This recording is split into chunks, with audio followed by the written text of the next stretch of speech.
Welcome to the 1997 Fall Homecoming.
She was a junior class treasurer and is a senior class president. Julie is planning on attending college with a major in elementary education. Special thanks to her family, friends, and Ryan for all their love and support. You've all been great. Brett Fisher, son of David and Nancy Fisher. Brett is a four-year varsity letterman in golf. Outside of school, he enjoys playing lacrosse, basketball, baseball, and weightlifting. Brett would like to thank his family and friends for always supporting him in what he does.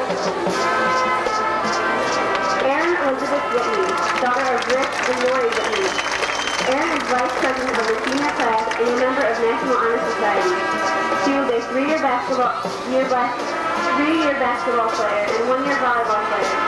Erin plans on attending college with a major in physical therapy. She would like to give a special thanks to her family, friends, and Travis for all their love and support.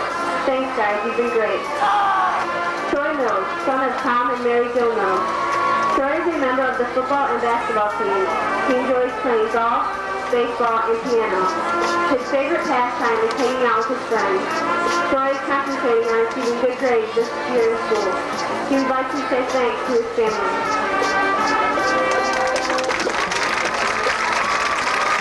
Shannon Jean Whitney, daughter of Rick and Lori Whitney. Shannon was a member of the basketball team and is employed at Wellington Dairy Queen. Shannon wants to attend college with a major in elementary education.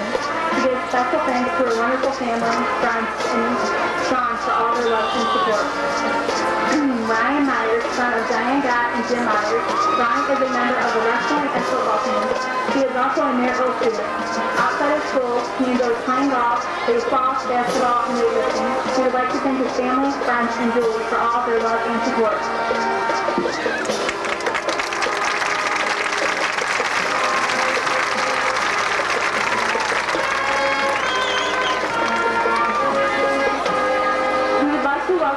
Last year's Queen Queens, Mike Mullins and Stephanie Hyde, who will be performing the crowning ceremony.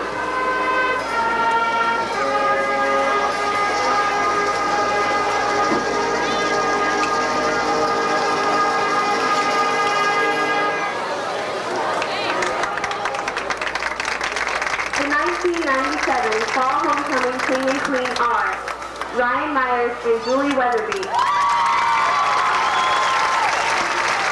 WHS Student Council, along with co-advisors Mrs. Lander and Mrs. Young, wish to thank these fans for their outstanding support in tonight's tailgate party fundraiser. Special thanks also is extended to Carmel Pearl Ridge Subway, who sponsored the event. Student Council would like to thank Mike Fisher of Colmires for the donation of the team's football.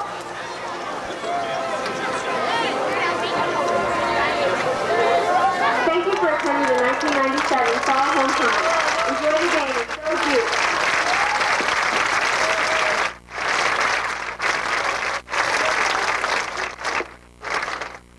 Please stand for the Wellington High School alma mater.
Participating in the flag-raising ceremony tonight will be combined VFW and American Legion members.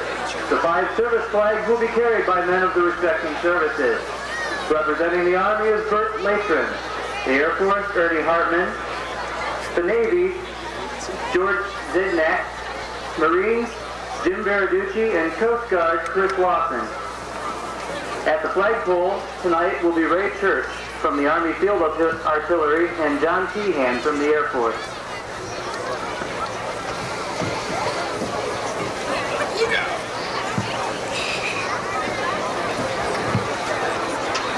That's good.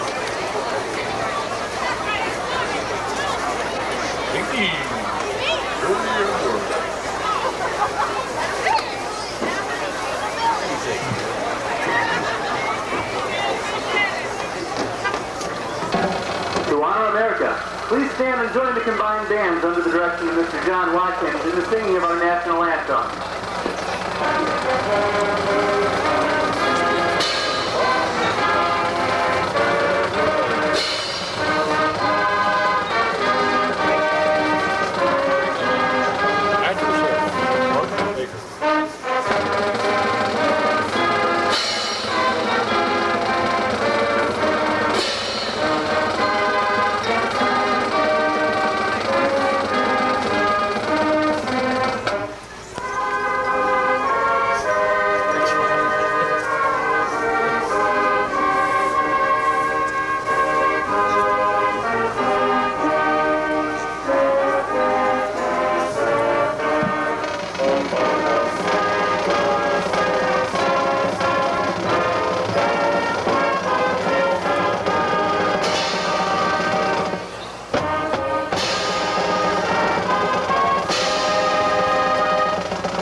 Wellington homecoming.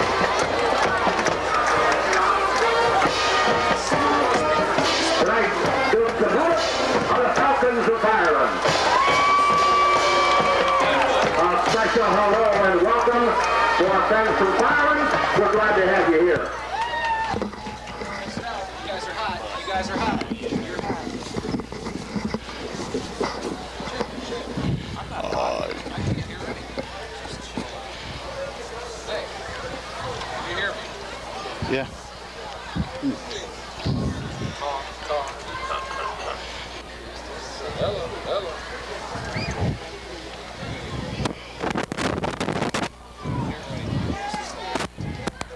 Hold on. Check. Talk. I don't know. I heard you just. Hold on.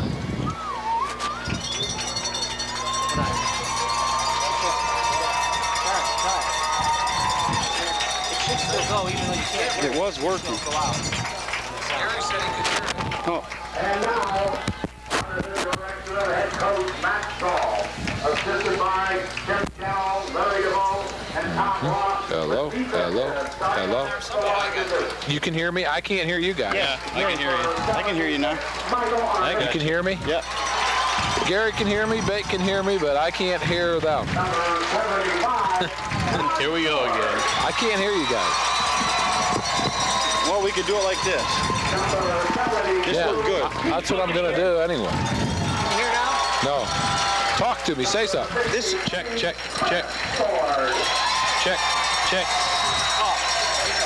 Hello. Check. 1, 2, 1, Check. 2. 1, 2, 3. 1, 2. Talk to me. Check. You guys can hear me? Can you hear me? I think it's in this thing, Watts. Let's get another chord on. Another chord.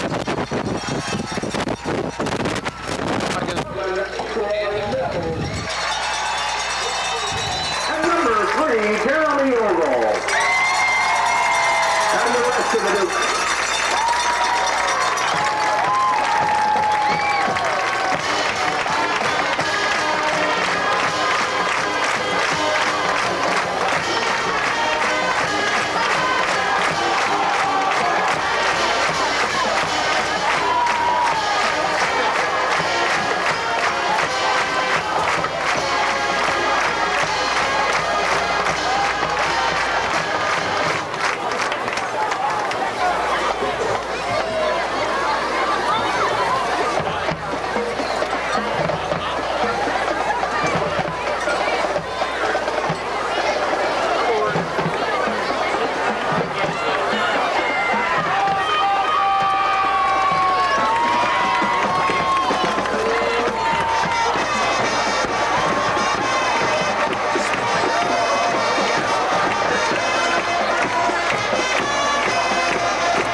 Well, it was always a fun time. I'm standing next to.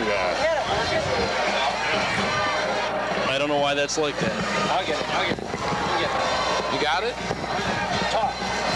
Hello. Well, Where do you want to be, Gary? I'm right next to you. Hootie and the Blowfish. I thought Mason. that's what he was going to say. Hootie and the Blowfish. okay. Good evening and welcome to Wellington Dukes football. This is Mark Baker along with Greg Baker and Gary Edwards. Is bringing tonight's game as the Wellington Dukes take on the Firelands Falcons in a big LCC battle. I got it on. You said you want to get it on? Gary's ready to rumble. Okay. Here we are, back deep for the Falcons, Steve Holloway. Just kidding. Okay, homecoming night. Wellington Dukes, Firelands Falcons. A beautiful night for football, Gary. Beautiful night. Nice to have you guys back up here in the booth. There's a kick. We missed you, babe. Taken on the 3-yard line. Oh, he almost falls down, runs right up the middle of the field, and a big hit by Hormel. Who was that on the return there for Firelands? Hormel with the big hit for the Dukes there. Let me get my dollar glasses on. Getting rid of those butterflies, get that first hit in, and there you go. Ready to play some football. Okay, Firelands comes into tonight's game with a 3-3 record. Fresh off a 14-0 win over Keystone last week. The Dukes 6-0 and a big win over Clearview 41-13. Joel Corley, the quarterback. Hands the ball off. And a big pickup on first down. That's Benish. Eric Benish, 5'11", 190-pound senior. Who was in on the tackle? Troy Mills in on the tackle for the Dukes.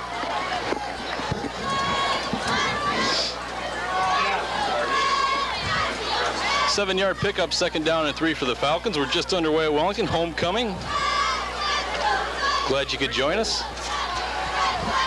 Still experiencing some audio problems, but maybe we'll get those ironed out. Jones in motion. Hand off up the middle again. Reverse. Big hit there. Big stick. Back 72. Boomer. Brian Myers in on that one, too. Mac McKee also brings up third down and about a yard for the Falcons. Third down, 1.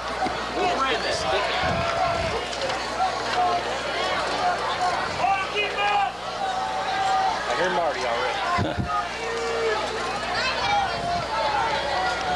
Joe Corley is a 6'2" senior quarterback. Hands the ball off. And it looks like a first down for the Falcons.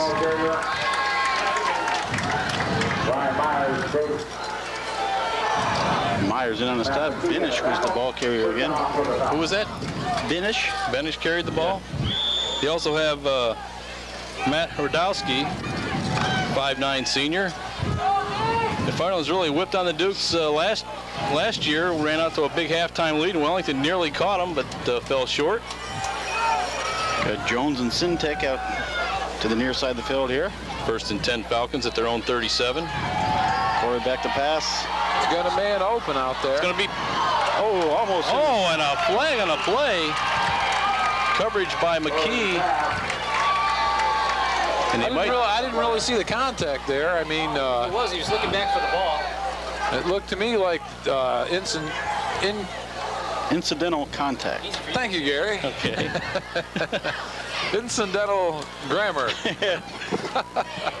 So interference is called on the Dukes. That'll be a 15-yard penalty. McKee was back there. He didn't really see the ball, and looked like he kind of ran into the Firelands player, but didn't really look like the ball was catchable. And I couldn't yell. The ball was tipped this time. So. Well, two officials did throw their flags. They're killing us, Whitey. So they both saw the same thing. And we have a tape that we have to dub tonight for the officials. 1st and 10 Falcons, ball at their own 49-yard line.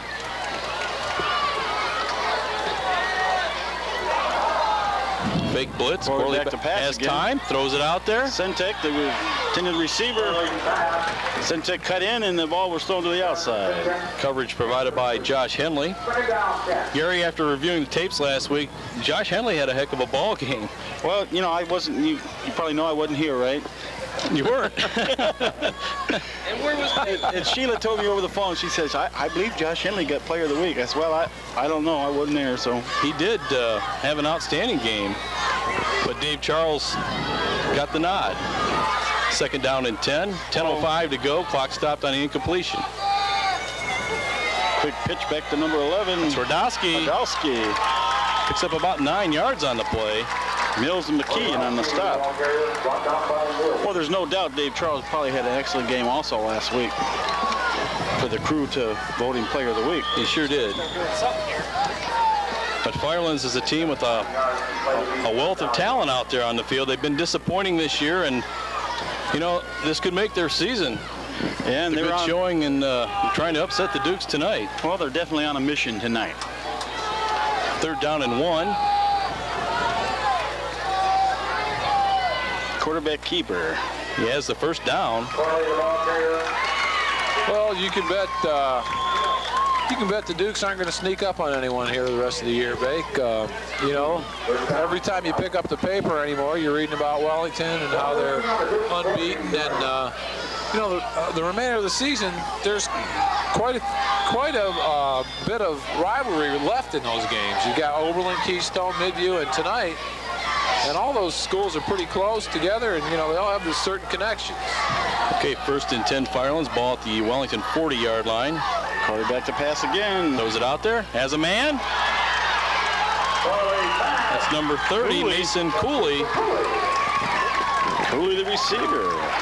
You'll see later that was a blatant pick play there. The Firelands receiver on the inside just screened off the Wellington defenders. Henley looked like he misjudged the ball a little bit there and didn't get the defensive play on it, but I think it was a pick play myself. You get that right. 1st and 10 Falcons at the 23-yard line, 8:45 to play in the first quarter. Hand off Twardowski. He goes nowhere, maybe a half a yard. Looks like Hormel and Arnett, Ryan Myers in the mix. Gained about a yard on the play.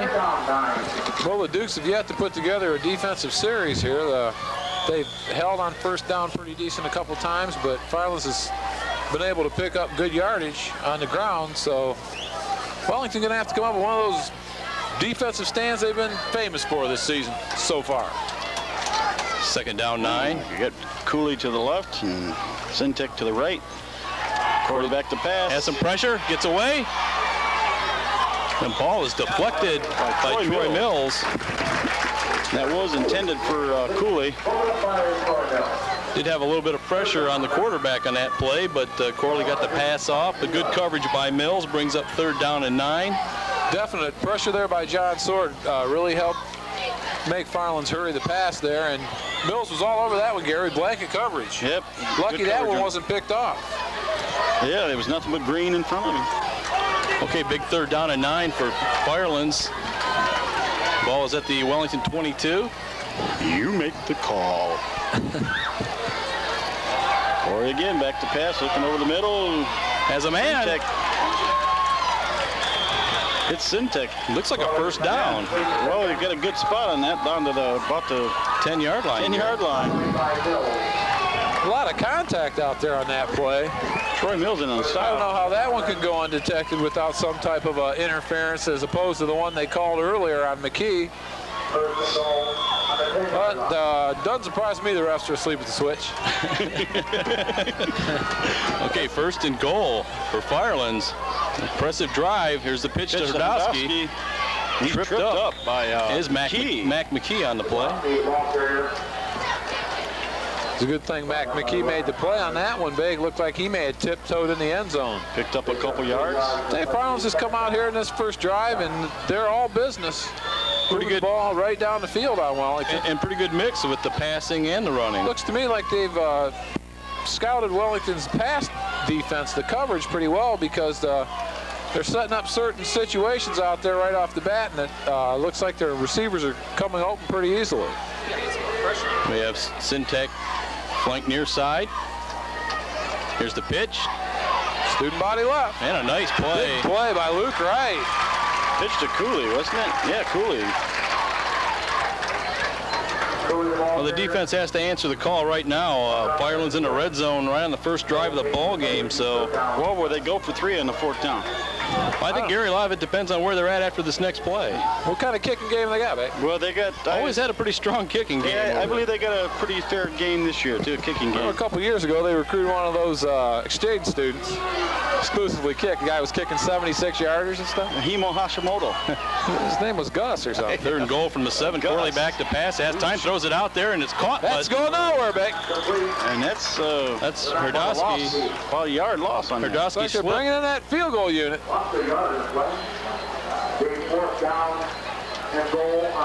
Yeah, Jeremy Oglon had the coverage there on that one. And one thing about it is they threw the ball the right side, so if they didn't make it, I'm sure their field goal kicker more comfortable on this side of the field. He can. Corley looks like he's the kicker also. Chief cook and bottle washer tonight. Oh, that Gary Edwards. Okay, 5:48 to play in the first quarter. The Falcons will try and attempt a field goal. Be a 25-yard kick. Corley. Ives will hold. High snap. The ball is up. He nailed it. It's good. Whoa. So with 5:33 to play, the Firelands Falcons strike first blood with a 25-yard field goal by Joel Corley. And there we go with the double aught and aught 3. Let's get the double aughts off the scoreboard, please. Well, all things considered, the way Firelands moved the ball in that first series, the Dukes fortunate not to give up a touchdown because it looked like they made some plays but far too many to keep Firelands from moving it down the field. Well, let's not forget Firelands was picked, for the conference contender this year, and they got some good talent on the team. They just really jailed yet. And Gary playing with nothing to lose tonight. Just a game. Well, right there, Firelands comes out, pretty good intensity, puts together a nice drive. But then on the other hand, if you're Wellington, you can't be real disappointed only giving up to 3 because Firelands was moving the ball pretty well there and they held them to the field goal. But I'll say this right now, if Wellington's hoping it's not coming down to a field goal by the judge of that kick, man, he booted that one. Well, looked like he had about 40 yards in him on that one. I think it just stopped. Oh, I got nice something move. to say here for the... And ball's in the end zone, and that's a dead ball. Let's look at the Firelands defense here. I don't know how they did last week, but they registered a shutout, Gary, against Keystone. So their defense, I don't think has allowed but maybe 1 or 2 touchdowns all year. They've lost games on special teams. So Firelands comes in here for a pretty hefty defense. Tough luck loss to Oberlin when Jehu Anderson ran the kickoff back in the suspended game. Jehu. We'll see enough of him next week, but right now it's Jehu Anderson. Business at hand. Dukes say who? First and 10 at their own 20-yard line. It's Dave Charles under quarterback. Hands it off to Myers. Has a hole. And tripped up. Tripped up by number 5.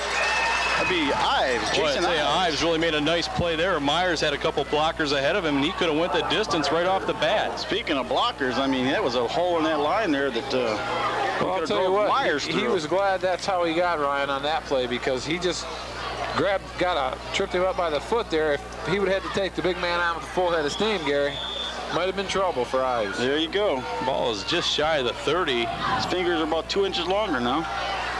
Second down and less than a yard. Hands the ball off. It's Mac McKee. Tries to break the outside, and That's a late hit. well, he gets over the 41 and picked up about 12 yards on the play. Again, Bunting and Ives in on the stop. Did want to mention also that Ryan Myers is playing despite a very painful hip pointer. Well, you know, all year Matt Stoll's been harping on the fact that they're not a one-weapon team. So with Ryan Myers ailing a little bit, we'll see what happens here for the rest of the Dukes to try and step it up. Okay, first and 10, Dukes ball at their own 41-yard line. 4:42 to play. Hand off to Henley. He's stuffed in the backfield. He'll be dropped for about a 6-yard loss on the play. And now they'll mark it up close to the 36-yard line. He's second down 15. The play was doomed from the beginning. I didn't see who was in on the stop. I'll give the credit to number 34 again at Bunting. He was in there. So clock running for 12 to go in the first quarter. Firelands on top 3-zip.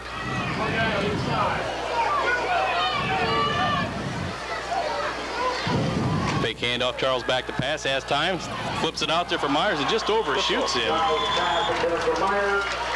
Bring up 3rd and 15 for the Dukes. From the, 36-yard line? Well, Mark, is it good to have, the crew back? Thanks, Gary. Gary, it's always good to have the crew back. The motley crew, huh? 3rd down 15 for the Dukes. Henley in motion. Charles back to pass, has time, now steps up. Oh. And Charles was leveled by number 44, Carver. Well, Firelands is getting away with a lot of late hits, it looks like to me. I'm not saying they're late, but they're awful borderline, and if that's going to be the case, then the Dukes have to get on that line too. So there you go. To go south of the border. It looked to me like Charles had gotten the ball away. He was drilled, and just like when McKee was on the ground, it looks like he took a questionable shot there too, but it's Jeremy Ogle to punt the ball for the Dukes. They're going for the block. Gets it off. Nice kick. Cooley going block back there by Jeremy with a nice. Cooley decides to pick it up on his 23-yard line. And a nice tackle. Goes nowhere. Brady Myers in on the stop. Ogle got the nice boot off there and got the good bounce. I thought But Jeremy's going to have to learn how to do a little acting there. Those guys were in on him pretty close. He maybe could have got the roughing the kicker if he acted like he got hurt or something. Just a little suggestion there. Okay. Academy Award night. Kicking the rougher, yep. Okay, Firelands takes over their second offensive possession, 1st and 10th, their own 24-yard line. Cooley in motion for the Falcons. Hand off to number 10. That's Eric Benish. Nice play fake there. Oh, 9-yard good. Nice ball fake there by the Firelands offense, and Wellington caught a little off guard, giving up 7 yards on first down. Brings up 2nd down and 3 for the Falcons. Short 3. 3:17 to play in the first quarter, and Firelands leads 3-0.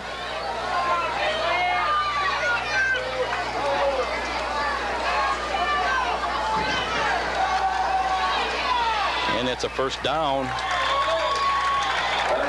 Again, Benish the ball carrier. Wrapped around by John Sword. Ryan Myers, the initial hit.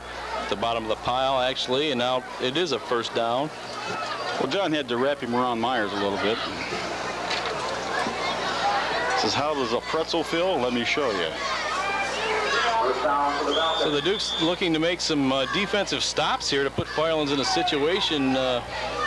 Right now it looks awful easy out there for the Falcons. Too easy. Well, you can't give up 6-7 yards on first down. It just doesn't work out. Corey back to pass. Got to get over the middle. And there's going to be no flag on that one. Now that one, I think I'd have thrown a flag on that one. Well, Gary, I think we gave up a long time ago trying to figure out what those guys are doing down here in those striped shirts. I mean, did you guys see that? There was definite contact there, but maybe neither guy was looking for the ball. No, they were the receiver or the defensive back. And it looked like they were dancing a little bit. And the refs are, I don't know, I think they're looking at that hail bop or something like that. We're looking for that TV12 dub tape. Satellite. Second down and 10. Corey back to pass again, looking Has over the excellent middle. time. He throws it out there. This and time it's caught by someone on the sidelines. There Nice you go. catch. Completed a number 44, but it just so happened he's on the sideline. well, it looked like Mills Jason might have had a Carver. chance for it, you know. But I don't know. It looked like Troy Mills might not have seen that ball till it was almost past it. But yeah, Gary, once again, you know, it could have been a pickoff there, and Katie barred the door. Jericho.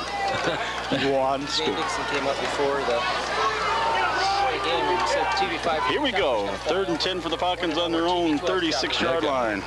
Third down and 10. Here we go. Duke's threatening a blitz.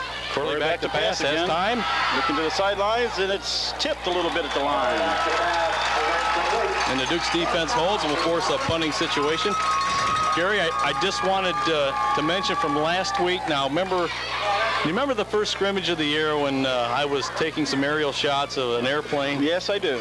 Not only me, but a few others. Were you aware that the TV-12 Camera 1 at Clearview was following a chopper around during the game?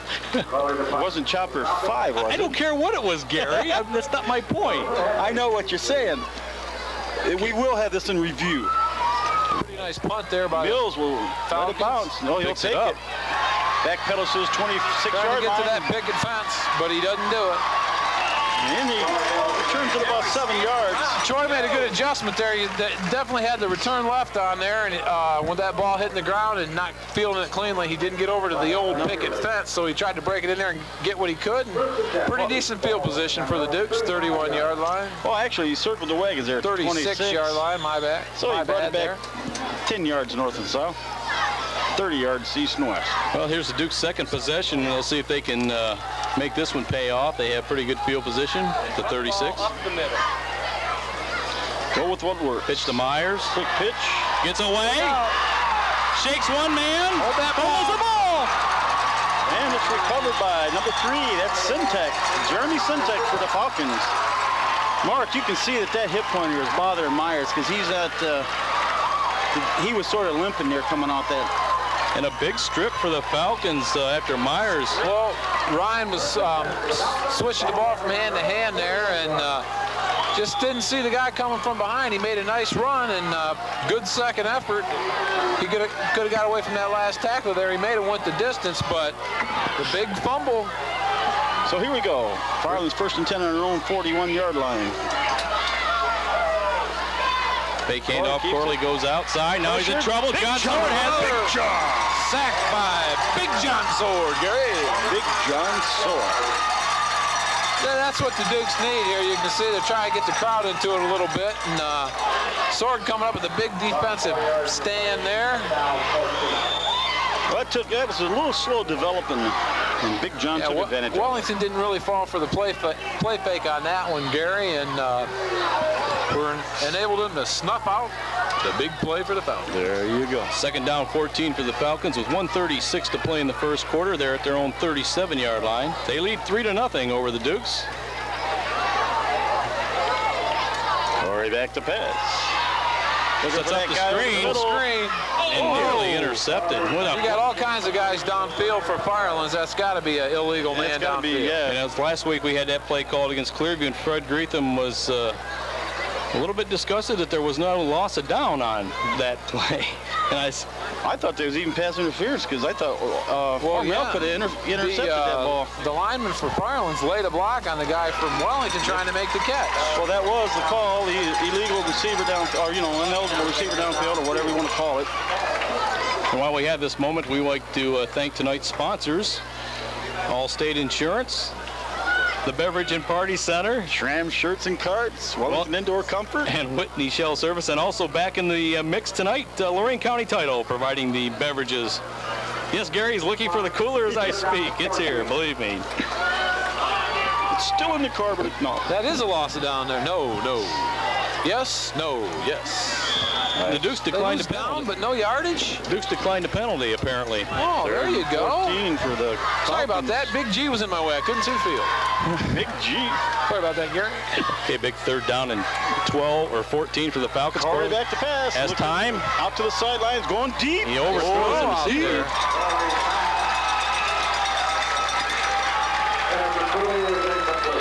Cooley said, "Where do you want me to go, Coach?" He says, "You go long." That was about a 45-yard pass in the air there by Firelands. Not a bad throw. You go down behind the 57 Chevy and cut to Well, the I think left. it's pretty obvious that if Corley gets time to throw, that he can throw it out there. The Dukes are going to have to apply a little bit more pressure like John Soar did early on. He looks pretty look who's comfortable doing the throwing that ball, too. Hey, look who's doing the punting. Did I say Chief Cook and Bottle Washer or what? Fair catch by... And Mills. Troy misjudged that one, but it really didn't hurt anything. He was going to get the fair catch anyway. Only lost about 4 yards out of it. So the Dukes Don't take sweat over. it, Millsy. 1st and 10 at their own 19-yard line. I think that's a guy that got to get involved in the offense. Yeah, they'll... Well, they were all right as far as moving the ball, and Myers was stripped. Nice defensive play by the Falcons stopped a big play by the Dukes. So going to have to go right back with the stick to the knitting. What does this say on my... What am I wearing here? I don't know, Gary. Fry the Falcons. Okay, 1st and 10 Dukes. Dave Charles at 2 men in motion. And that's going to be a flags everywhere situation. That's just a lack of concentration out there. Sounded like the old revolver went off and shot someone in the foot, Gary. Yeah, it was a nice run. Negated there. Ryan Myers picked up about 11 yards. Backfield and The only guy happy about that call in the whole area was Tim Burns. And Ryan Myers comes in tonight with 17 touchdowns and 1,001 yards. I don't care what any other publication says. We have the tapes to review and back it up. The official. It ain't bragging, Ryan Gary. Myers watch. It's just fact. It ain't bragging if you can back it up. There you go. Start the clock. Under a minute to go now in the first quarter. McKee in motion. Pitched him. Who's that, Myers? You got it. Big man. Look at Ryan Myers. He's There going. he goes. He's into the Come on, outside. Ryan. Ryan Myers stumbling, bumbling, and rumbling. Was that Jeremy Syntek that made the tackle? That's a pickup of, see, from the 15, right? And, you know, you could tell Ryan did make a nice move there, but obviously bothered a little bit by that hip pointer because I think maybe last week he's gone on that carry. You're getting a little friendly persuasion down there at the end of the booth here Yeah, from the Wellington coaches telling him to put that ball away. Put the I'm going to go ball out on a away. limb here and say Ryan was watching a little bit of Jimmy Brown footage this last week. Maybe Marion Motley. 1st and Looking 10. good out there, though. 1st and 10 Dukes in Firelands territory at the 44. Myers, the ball carrier. Picked up about 3 yards on a play, and that should be the last play of the first quarter as Livington in on the stop, I believe. the Dukes trying to put a little drive together themselves and A little distance. down to 2 There we seconds go. and 1-0 And that is the end of the first quarter play. The score, the Firelands Falcons 3, the Wellington Dukes nothing. We need to pause for these commercial messages. We'll be right back, so don't go away.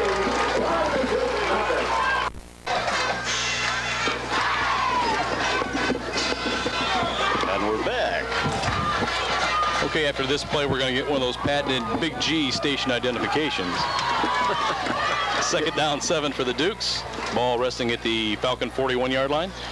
Hand off to Myers. Myers up the middle again. Big hole. Tripped up again by Bevington, number 72 for the Falcons. It's inside the 30 to about the 29, and take it away, Gary. All right. This is WGCC TV 12, Wellington, Ohio. Go Dukes. Okay, here we go. 1st and 10 Dukes, ball at the Falcon 29-yard line. McKee in motion. Charles lay option, and he options to keep it. Well, that was a good move on Dave Charles. There was nothing open out there, so you might as well eat it. And Yearly. Well, I say yearly.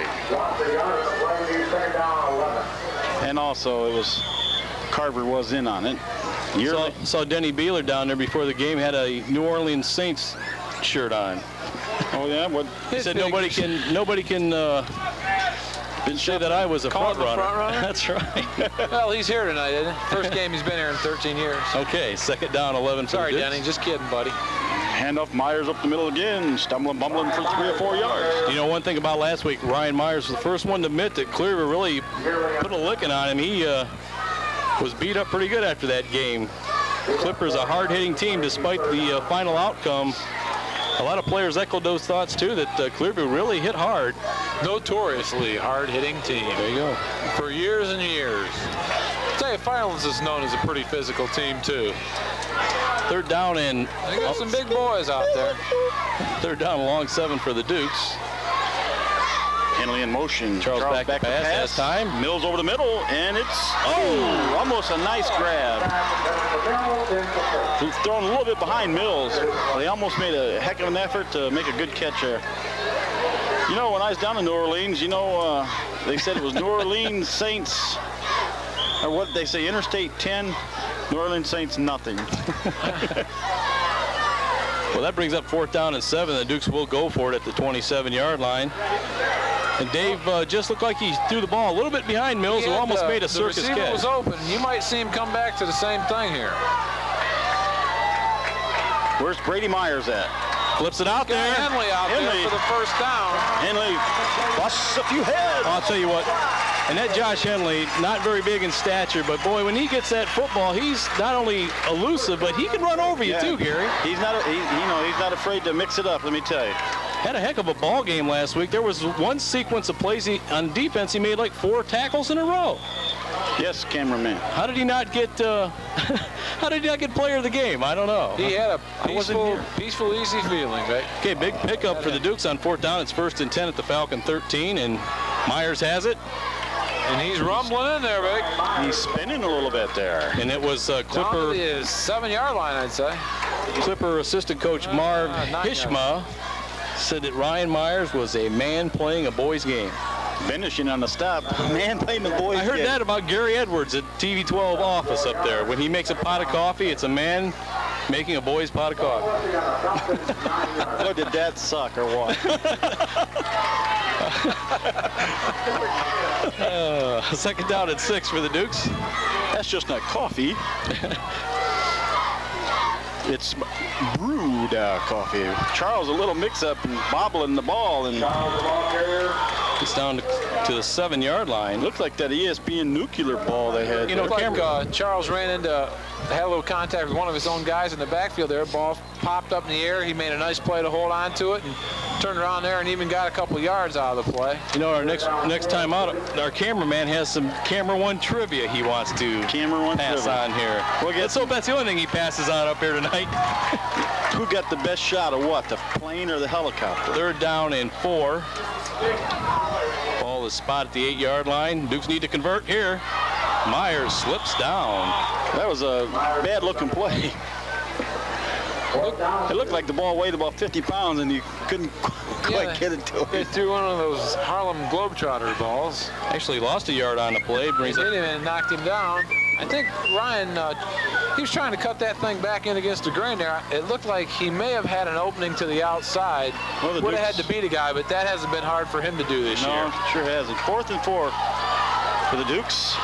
All resting on their 8-yard line.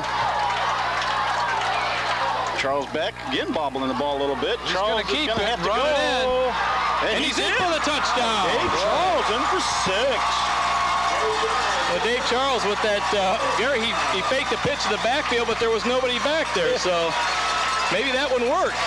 Well, maybe they thought, hey, that was who's he trying to kid? That was a well-designed play there. Wellington had the option to either throw or pass, and Dave Charles made a nice decision there to tuck it and scoot inside that cone over there for the first score of the night for the Dukes. Nice play there by Dave Charles. Nice decision making. And that score comes with 8:10 left to go in the first half. Styles to hold, Ogle to kick, the ball is up, and it's no good. So the Dukes are on 6-3. And the old extra point boogaboo hits again, Gary. They just can't fire consistently on that extra point? Well, that's the point I brought up a couple weeks ago. That seems like it might be the Achilles heel of the Dukes. Okay, I got it a might question. just be time to chuck that kick and go for 2 with that big wait a horse minute, back. now. But that's what Fred Greetham said last week, Curly. He said, if you go for 2, if you're 50%, you still get 2 points out That's of it. right. It's as good as 2 kicks. let me ask and you a looks question. whole lot better. Remember the Buckeye game? No, I wasn't. Ohio State? I can't remember. No. Oh, I remember the Notre Dame game. Yeah. Crying Which out one? loud, it just won't let it rest, will you guys? What about the Buckeye game? Did you remember how well Chris Sword kicked those point afters? oh yeah. I mean, with authority. And I don't know if he's got a bad leg. Authority. What do you want me to say? With I don't know, Gary. the foot? And the kits. Why do they call it a football? You carry it in your hands, don't you? Missed extra point aside, the Dukes do lead 6-3. Is it because it stinks so bad or what? With 8:10 to play in the first quarter, and John Sword will kick off. I smell fumble. He kicked it hard. I smell Picked up. by Benish. And Benish tripped up. That's By Brady Myers, that special teams kamikaze out there. Gotta have Bates. somebody out there be that takes the pride in making those tackles on the kickoffs. I remember the year I was a sophomore, and there was a lot of seniors that didn't get to start on an undefeated team, and those guys really went after that kickoff team because we kicked off a lot that year. And there was 3 or 4 seniors on that kickoff team, and those guys took a lot of pride in making that tackle. Well, you want to throw a name at us or what? You just Yeah, you had Jerry Lloyd, Dave Boardwine out there, Ron Wilson. Dun-dun-dun-dun-dun. Hand off up the middle, and Habrowski is in it. What's that guy's going to see? Here we go. Big John Sword. I'll tell you the truth, Habrowski? Becky is usually Boardwine or Lloyd making the tackle. Oh, there you go. Big John. Putting the big bear. It wasn't Guy Neal. He kicked it off, and he was the safety valve. Big sissy. That's no You gain. can tell him I said that if he's not in town. Well, second down review and the 10, and it'll be interesting to see how Firelands reacts now as being down 6-3. Oh, they'll fold, Beck. Okay. I'm just kidding. Okay, here They we look go. like they got a pretty good effort going out there tonight. Yes, they Second did. Here's the 9. pitch. Camera 1 says they came to play. Nice pickup of about 7 yards on the play. Bunting, the ball carrier. Tripped up by Myers. Well, that's wasn't something that I touched on earlier, Bake, about how these last 4 games are connected pretty close rivalry-wise. Because Wellington Firelands, that's always a battle. Then Wellington Oberlin always a battle. Then you got the Stoll boys coaching against each other in the Keystone matchup. And of course, Midview, we always hated them. And last year we went through the horseshoe into their gearbox, so to speak, Gary, and I'm sure they'll be looking for us too. So you're not going to sneak up on anybody at Wellington. 3rd down and 3 for the Falcons, and Corey back to pass. as Gotta go time over the throws it middle. out there. Yeah, It's there picked it up is. by Henley. And Henley spins away from one guy. And Look at Josh Henley down the sidelines. They still can't bring him down. He's still on his feet. Jericho! There we go, Jericho. Jericho! You get so excited about it, forget to yell Jericho. That's your job, Edwards, and if you don't start doing a better one, You got You to can be follow the whole replaced. play. Well, we've seen a few of those passes out there tonight that looked like they could have been intercepted. Josh Henley broke on the ball perfectly there. and the Dukes with the big break now. 1st and 10 at the Falcon 26. I'm out for mic adjustment. Nice play there by Henley. This guy's coming through on all channels tonight. Here we go. Okay, Charles hands the ball off to Myers. Breaks to the outside. Closer. You can forget about that one. Hit pointer or no, the big man's Oh, going that was in. a beautiful block by Troy Mills to break him loose. Ryan Myers over 100 yards already, and that's touchdown number 18. I'll tell you, that was a nice block out there by Troy Mills. He It sure sustained was. that block a long time, and he sprung Ryan for that final 10, 15 yards must on have- that touchdown. Well, he held that block for 2 or 3 seconds. And Ryan Myers is coming off the field, and he looked like he came down a little awkward there, and if he's got a hip injury, Coach said he would. he might have popped it out of there a little bit. Duke's going for 2. But he'll be back, I'm sure. 6:30 to play. I'll be back. McKee in motion. Charles to pitch Jeremy Ogle. Ogle's got it. He's got the nose for the goal line, I too, tell you, man. I like the way that Jeremy Ogle runs the ball. He's had some fumble problems, but when he gets ahead of steam, you can't deny him when he's close. Ogle's got a nose for that goal line. He knows what this game's about. It's about scoring, and he wants to do it. And I'm not just saying that because he goes and gets the pizza every Monday night for Sports Connection. You know, the thing about the Dukes is, too, after the big turnover, a lot of teams go to the air with the big strike. Their big strike is 45. If you can get 45 the ball and get him into the secondary, that's as good as any pass play you can throw out there. So what do we got with 6:30 left in the first half? We got 14-3, Gary. 6:30 left, first half. What's the matter with you now? Well, it all goes back to the big play that Josh Henley makes on the interception. And, man, you look at the names you're throwing out there, Ogle, Henley, McKee, Myers, Charles. There's some skill on this team, and these guys are really coming together nicely. Okay, it'll be interesting to see how the Falcons react again, because they're a team that if you get them down in a big way, you can have them right where you want them. Has teed it off. Taken on the 13-yard line by Benish. Hit by Brady Myers again. I tell you, Brady Myers.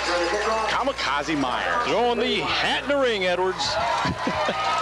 There it is, you know. When Greg, you brought up a good point about all the talent that this Wellington team has got. And again, you got to, the line don't get much credit for a lot of time. The name called. Oh, but boy. that talent, they got a talented line. You got Luke Wright, sure do. Chris Sword, you got Chad Brown out there, Ryan Hormel, Mike Arnett, the big man Dawson. Boomer. Big Boomer. And there's a lot of names there, too, Baker. You can wear some guys down with all that big strength. Here's a handoff up the middle. Bunning. Bunning runs hard. He's only a sophomore. 6 foot, 190 I'll pounds. tell you what, though, Bake, it's like in the situation here, you've been reading, if you're Firelands, you've been reading about Wellington, and you come in here and you're ready to play, and you come out, put together a pretty good drive and get some points. When you look at the scoreboard now, it's 14-3, and you start thinking, maybe these guys are the real thing, and Wellington gets a couple more touchdowns on them, like you commented earlier, might be a long second half. Okay, 2nd down and 7 for the Falcons. It's Corley at quarterback. He hands the ball off again up the middle. And a nice play by the running back driving over the 35-yard line, close to first down yardage. Was that Benish on the carrier? Yeah, I am looking for a number. Now, let's see. What did... That's Cooley. No, it wasn't Cooley. That was Benish again. It was Benish? It was number 10. Benish was the ball carrier again. Okay. Got official timeout for measurement right now. And a little bit surprised, the Firelands came out throwing the ball and then down by 2 scores, and they're running the ball. But we saw a lot of that last week with, I saw a lot of that last week with Clearview. They just refused to throw the ball and actually scored both touchdowns on running plays when the Dukes were looking for, give them a cushion to throw the ball and open up some of the room for the running game. Well, that's one thing about it at high school level. Some teams just, not that Firelands is one of them, but some teams really aren't capable of throwing the ball very effectively, especially with Clearview and that Ammons. He's, the majority of their offense. They hand him the ball. If that's not getting it done for them, they're in trouble, as you saw last week. 1st and 10 Falcons at the 36, and there's some movement on the front line. John's not happy. Got his helmet over the line in the neutral zone. Be 1st and 5 for the Falcons. Now you want to change the rules. You make up you make up a trivia list, and now you want to change the rules of the game. Yeah. You make the call. He did some serious research on trivia, and he's where's the trivia at? Let's have it. Can I see it? Or, you can't read it because nobody can hear you. Okay. Oh, okay. Here we go. 1st and 5 for the Falcons. Hands off. Oh, what a stick by Hormel on Bunning. He said, how do you do? The cameraman liked it, I'll tell you that. Now, wait a minute. Was that me being loud? Or? I got these headphones on. I could hear that hit. I don't know what was louder. There, and why don't you take this? I don't know if... You don't have the voice. I know what you mean. I don't know what was louder, the hit or the yell. Why? And that was quite a sweet little stick there. Wish we had Jim Solomon up here doing the play-by-play, calling the plays before they happen. Corey pitched back to Bunning again, and Bunning's lands a nice move down the sidelines. Looks like he has first down yardage. Myers. We talked to Ryan Hormel after the game, and mentioned it. Gary, you remember the Vermillion scrimmage where he changed jerseys with Henley and ran like the whole second half? And I said, all the success the backs have had, would you like to get in that backfield next year? And he said, no, I want to play on the line. And I was like, okay, end the interview. Who said that? Hormel. Next question. Well, he might not have a choice. Next question. 1st and 10 Falcons. To Benish. gets close to midfield, right on the stripe. Hormel shot the gap there. Tripped up by Sword and then finished. Almost came up with a big play in the backfield, but Wellington with a pretty decent job of defense on that. Just inside 4 minutes to play. Dukes with a 14-3 lead, and Firelands looking at 2nd down and 7 at midfield.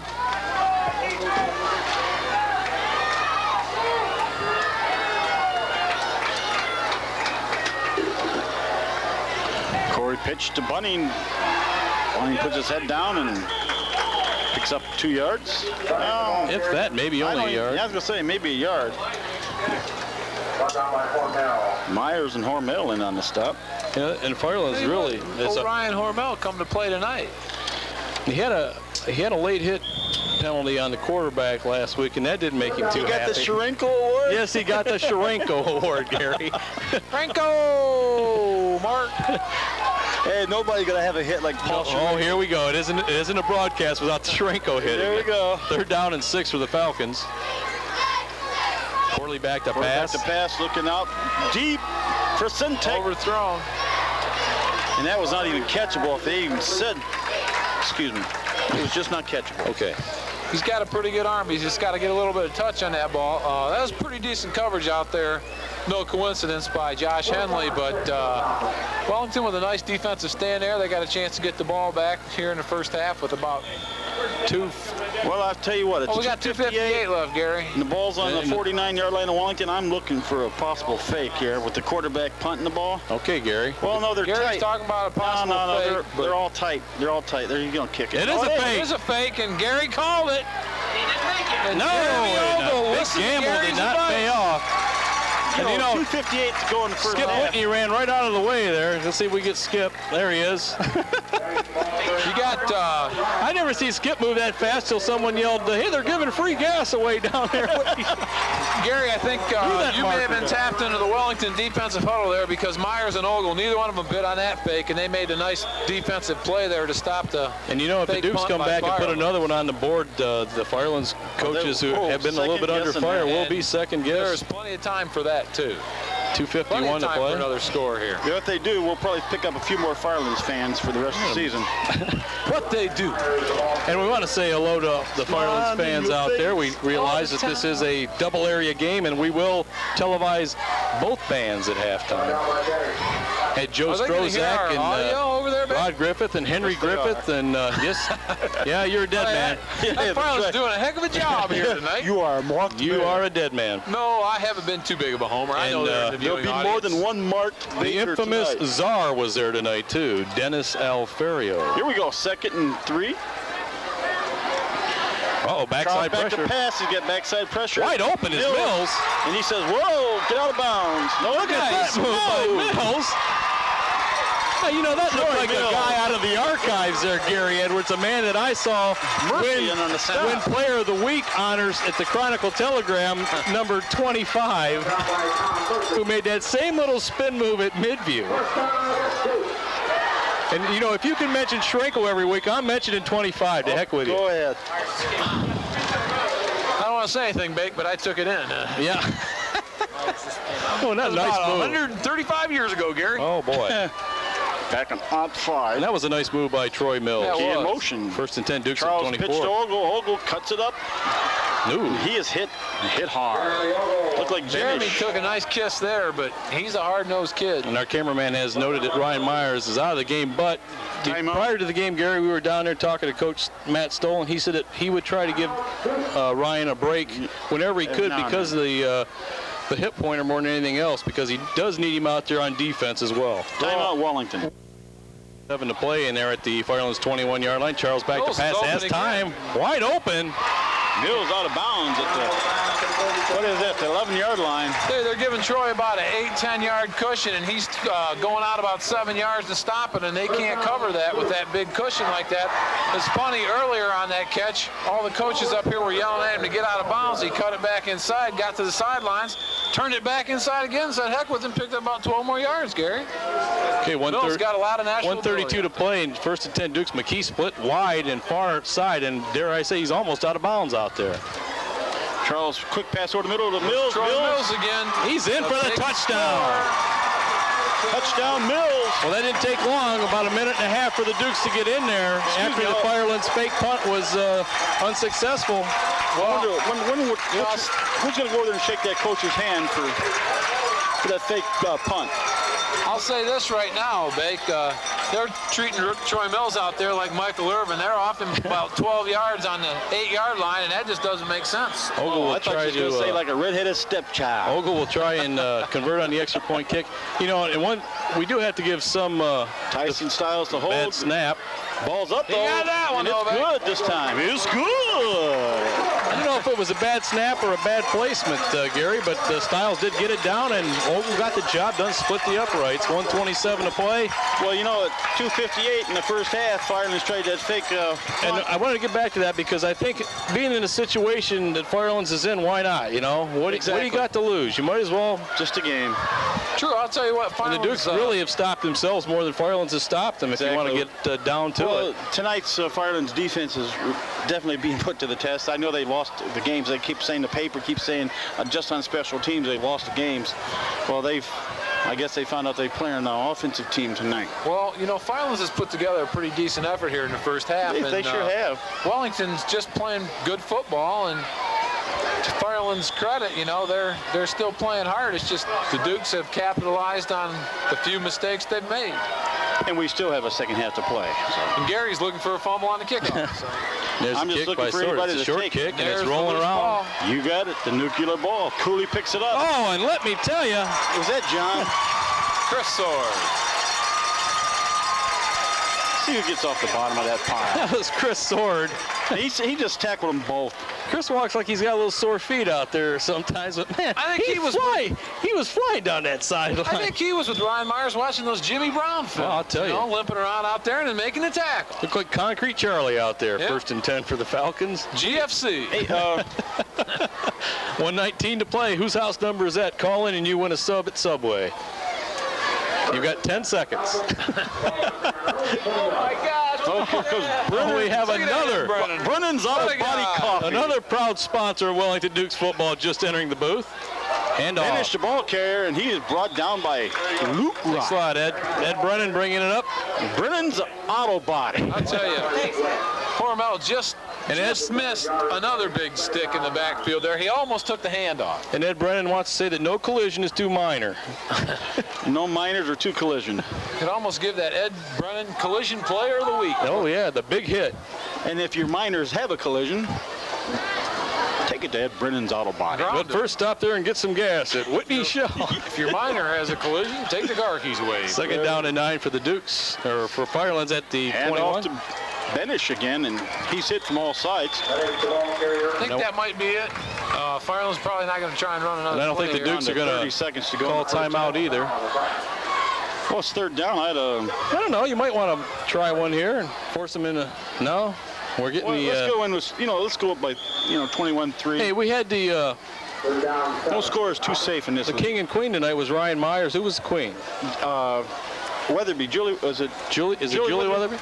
Julie Weatherby. Congratulations Congratulations to both of them. to them. And the Wellington High School Student Council, along with co-advisors Mrs. Ranker and Mrs. Betty Young, That's it. wish to thank Duke fans for their outstanding support in tonight's tailgate party fundraiser.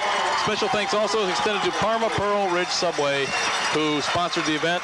Not to be confused with the TV12 Subway. No, tailgate party, Tailgate deck party, Gary. Hey, who won the float tonight? Sophomore class. They won the float. They got to keep it. Hey, we're going to have a special treat for you. Both bands will be on tap tonight, so sit back and enjoy. Enjoy. And we'll be back with halftime statistics and some commercials. And we'll enjoy the Brennan coffee. The Dukes on top 21-3 at the break. When you're hot, you're hot. Okay, welcome back. We have some halftime statistics. The halftime score, Wellington 21, Firelands 3. You can check the first downs. Both teams with 6. Rushing yardage, Wellington 144, Firelands 70. The Dukes 59 yards passing to 28 for the Falcons. And Wellington 203 total yards to 98 for the visitors. Both teams have a turnover. And you can see the punts and the penalty yardage. Ryan Myers leads the Dukes in rushing. 10 carries, 128 yards, 1 touchdown. Mac McKee with 1 carry for 12 yards. Dave Charles 3 carries, 8 yards and a touchdown.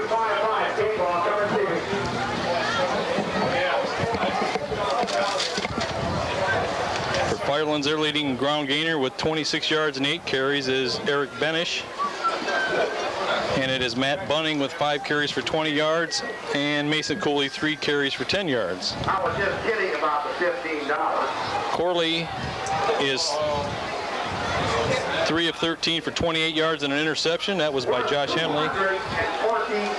And Dave Charles is 4 of 7 for 59 yards and a touchdown to Troy Mills. Leading receivers for the Dukes, Troy Mills 3 catches for 45 yards. Henley with 1 grab for 14 yards. Firelands, it's Cooley, 1 catch, 17 yards, and Jeremy Sintek with 1 catch for 12 yards. Okay, Mark, thank you very much for those halftime stats, the official halftime stats. Brought to you by Mark Baker and Mark Baker. Well, here we go. It's 30 seconds till kickoff.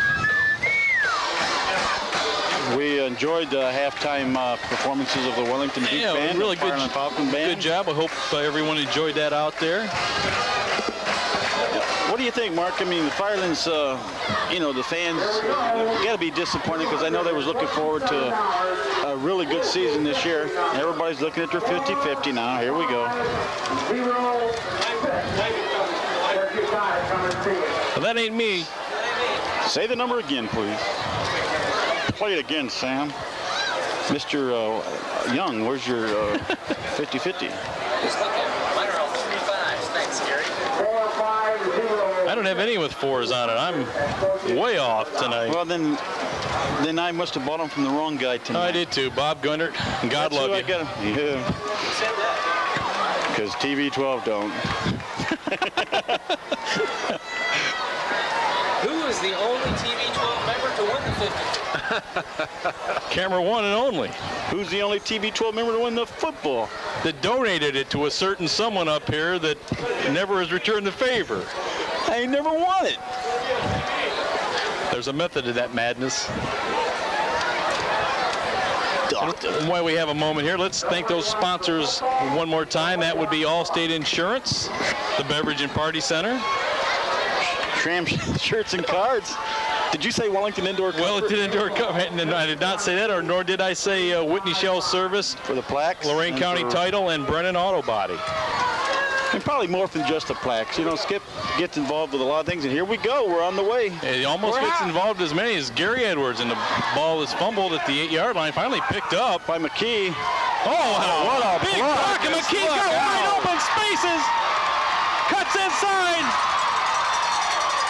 and out to close to midfield. Oh, my God, I don't know who it was. That was Ryan Myers. I don't know who it was that Myers tattooed there, but I was looking for him to still be laying on the ground. What a big crushing hit that was. And did he lay him out? You know, it was all set up by Mac McKee fumbling the kickoff there. It set the timing up perfect for the picket fence. Oh, how many times you see that? Oh, man, Ball I'll gets tell you what, bobbled. Ryan Myers put a block on that kid. Dukes, Here we go. Dukes take over 1st and 10 at their own 47-yard line. It's Dave Charles over center Chad Browd. Looks like Henley the ball carrier, I believe. About a 4-yard pickup. That's going to be the one that Ryan's waiting all weekend to see there. I guarantee you, Gary. He's going to be telling those guys, see that? I know where my roots are. I used to be a lineman, and I still know how to Schlen's block. down at the other end of the field. Now Charlie was down there, so maybe he got that shot in a close-up version. So What kind of a block would you call that? It would Crushing, be I more, would it'd be more than a pancake, I'd say. there you go, Gary. The ceremonial throwing of the 50-50 tickets. Ready? There we go. 1, 2, 3. 50-50. Here we go. That's right. Second and Just keep 7 for the pumping Dukes. money into it. Oh, and Charles Myers is hit. I mean, Charles was hit immediately, if not sooner. Myers about a yard short of the first down. Bevington in on the stop, number 72 for the Falcons. But That it was would be 44. Clancy Bevington. Jason Carver was all over Charles. You're right, Gary. Charles barely got that handoff away there and was tackled in the backfield. Yes, I think camera 1, Mac McKee has been one of the deep backs, but not actually the deepest until that kickoff. Handoff again to Myers. Fumble. Ball was blown dead. Yeah, and there's guys. Chris Soar looked like he might have, you know, the lineman's dream of picking up a ball and taking it in.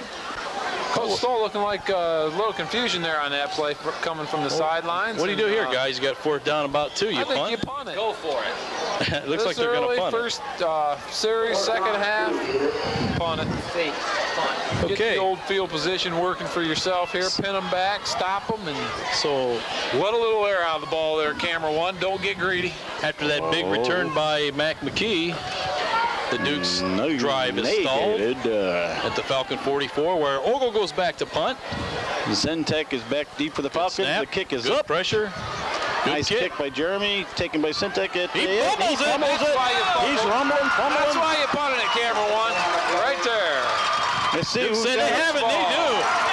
Wellington 1st and 10 on the 3-yard lines of the Falcons. And it's Josh Henley, I believe that was, Beck. Hustling down there, making a nice heads-up play. Was it Aaron Davidson also running off the field, pretty excited? Maybe he got the stick in there. I don't know exactly what was that punt? How far? I'll tell you, Ogle got a pretty nice boot into that one. Sent him all the way back inside his 5, and cardinal rule, let that baby go inside your own 10, but close in on me there, camera one. I'm watching your monitor, baby. Here we go. Charles under center, handoff to Myers. Myers sneaking still around. Driving, still driving. When they got to blow the whistle? Oh, I don't know. That looked like one of those Australian football scrums out there. Yeah, better Tim pack Burns your on the lunch. stop there. Ran in from behind the end zone there. Well, give us that referee signal that they do on that.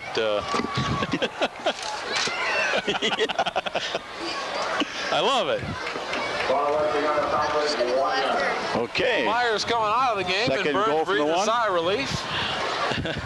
Second down Ogle in the backfield, replacing Myers. Henley in motion. Handoff is to Ogle. There's a flag. Ogle's in it for the touchdown, but we'll have to check the flag, and normally that is an offensive penalty. Illegal procedure, Wellington. Well, that guy on the Dukes. Did you see the motion? I really didn't, and if you guys didn't, then I say let's ace that tape that they want us to do. I think what he's saying is the shame on that one there, Bake, is Burnsy had a nice block on that play to get. Okay, did you hear the last call on the ball? On the game ball? No, I did not. Honey, I hope you did not throw the tickets away. I owe somebody a ball.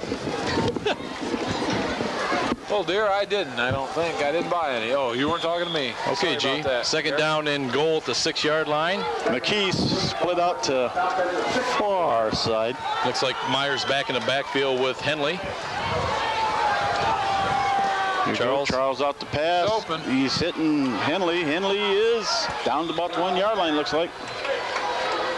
Be third down. 4 down territory. The Dukes are closer at about the 1-yard line inside. Dave Charles had Brady Myers right there in the end zone. Didn't really see him, and I think I'd like to see Brady had get an easy touchdown. Brady there get one if tonight. Dave would have seen him. Brady was waving for him. He said, "I'm right here. I'm open," but Dave had to get rid of it. Out to Josh Henley. Jeremy Ogle Nice little in for Matt ad lib McKee. there. Okay, 3rd down and goal at the 1-yard line. We all know this is Myers up the middle. And we all know that is touchdown number 19 of the season. Ryan Myers putting the icing on the cake. Well, from one fake punt to a muff punt. Well, there it is. That special teams again rearing its ugly head against the Firelands Falcons.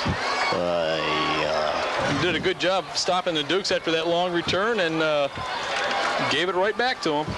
Well, Jeremy Sintic tried to make the play back there on that punt, and we still got the hovering chopper overhead. Didn't get the break he was looking for, and the Dukes capitalized on his mistake. Here's the kick. It's up. It looks good to me. No, it's good. It's good there. 8:09 to play in the 3rd quarter, and the Dukes increase the lead to 28-3 over the Firelands Falcons. While we have a moment here, let's pause for this commercial message. We'll be right back. Nice to see the people back in the stands, and look at that. We get some shots across the way of all the cars that are parked there. Well, they got a timeout Firelands. This is an unusual timeout. pretty much packed to the gills over there on the Wellington side. Firelands got a decent crowd. It's nice to see Wellington putting them back in the stands here. It's good to see the way the community's gotten behind this team, and everybody loves a winner. There's no doubt about that. Yeah, where were you the last 2 or 3 years, baby? Everybody loves a winner. Now this Wellington High School Student Council, along with the co-advisor Mrs. Ranker and Mrs. Young, wish to thank the Dukes fans for their outstanding support in tonight's tailgate party fundraiser. That special thanks also extended to Parma Pearl Ridge Subway, who sponsored the event. These guys are on a little roll here, Bake. How many games did they end up winning at the end of They won last their last 3, so this going in tonight have a 9-game winning streak. Here we go, trying to get this off again. John Sword teed it up, getting ready to tee it off. 8:09 and left to go in the third quarter. It's up, and he put his foot in it. Sintek takes it from the 6-yard line. Right up the middle, he's looking for a hole, and he's going to get stuck. And Aaron Davidson. Aaron Davidson is there to meet him first. I tell you, it's contagious out there on those kickoffs, you know. You start getting guys out there making tackles, and the next thing you know, they're all out there going crazy trying to make tackles. And we had the double D Express on that again. That's Aaron Davidson. The Davidson boy. The Davidson. I'm losing you, man. I'm losing. Okay, 1st and 10 Firelands. They trailed 28-3. They scored the first 3 points of the game, but since then it's been all Wellington. The Firelands came out fired up and looked to make this a real interesting ball game. Looks like Firelands probably aired out. And just when I speak aired out, they hand it off to Bunning. And Bunning is hit immediately, if not sooner, by Hormel and Big John. Not a real clean exchange there on the handoff. Firelands lucky not to lose that one. Clean exchange. Big John saw something like that. Just a little confused about this game plan. The way they came out throwing the ball and now down by a hefty margin, and they're running the ball up the middle. Are you surprised? Very, because they kept trying to run it to the outside and throw it to the outside. Now the second half, they're running it up the middle. I mean, the one thing that passing game does, that long pass, is it stretches the defense somewhat. Right now, the Dukes are all bunched up on the line. Here we go. 2nd and 10 for the Falcons. Corey back to pass, looking over the middle for whoever. Well, it's going to be intercepted. No, he's out of bounds. Referee says Henley was out of bounds. Nice effort there by Henley. He came down with it. Heck of an effort. But the referee ruled him out of bounds. You're definitely going to see Firelands putting the ball up here a little bit. But I'll tell you the truth, Bake. Sometimes at this level, you know that you're outgunned out there, and you just maybe try and work on your fundamental things, because I think Firelands, not that they've given up, but they're down 25 points with 7 minutes left in the third quarter. You might not see them. Corey back to pass again. And he's sacked. Hit. It's like Ryan Hormel. Hormel is grabbing him by the shoestrings and said, I'll tie him for you. That's the point there I'm trying to make. Sometimes you're just not equipped to come back with the big passing game, and you might be better off just trying to sustain a drive or two and work on your stuff. And obviously they've lost the element of surprise, too, because the Dukes know that they have to throw the ball, and makes it a lot pin those easier. ears back and come after. Just like Hormel shot the gap, made a nice play for the negative. Tell you what, Ryan Hormel is putting his bid in tonight. He's really been aggressive shooting. Nice high kick. Fair catch by Mills. Catch, and he had plenty of room to move, but on the 46-yard line of the Dukes, so it'll be 1st and 10. 6:31 to play in the third quarter, and the Dukes with a 28-3 lead. And we'll take time out for a station ID. This is WGCC TV 12, Wellington, Ohio. Go Dukes. All right.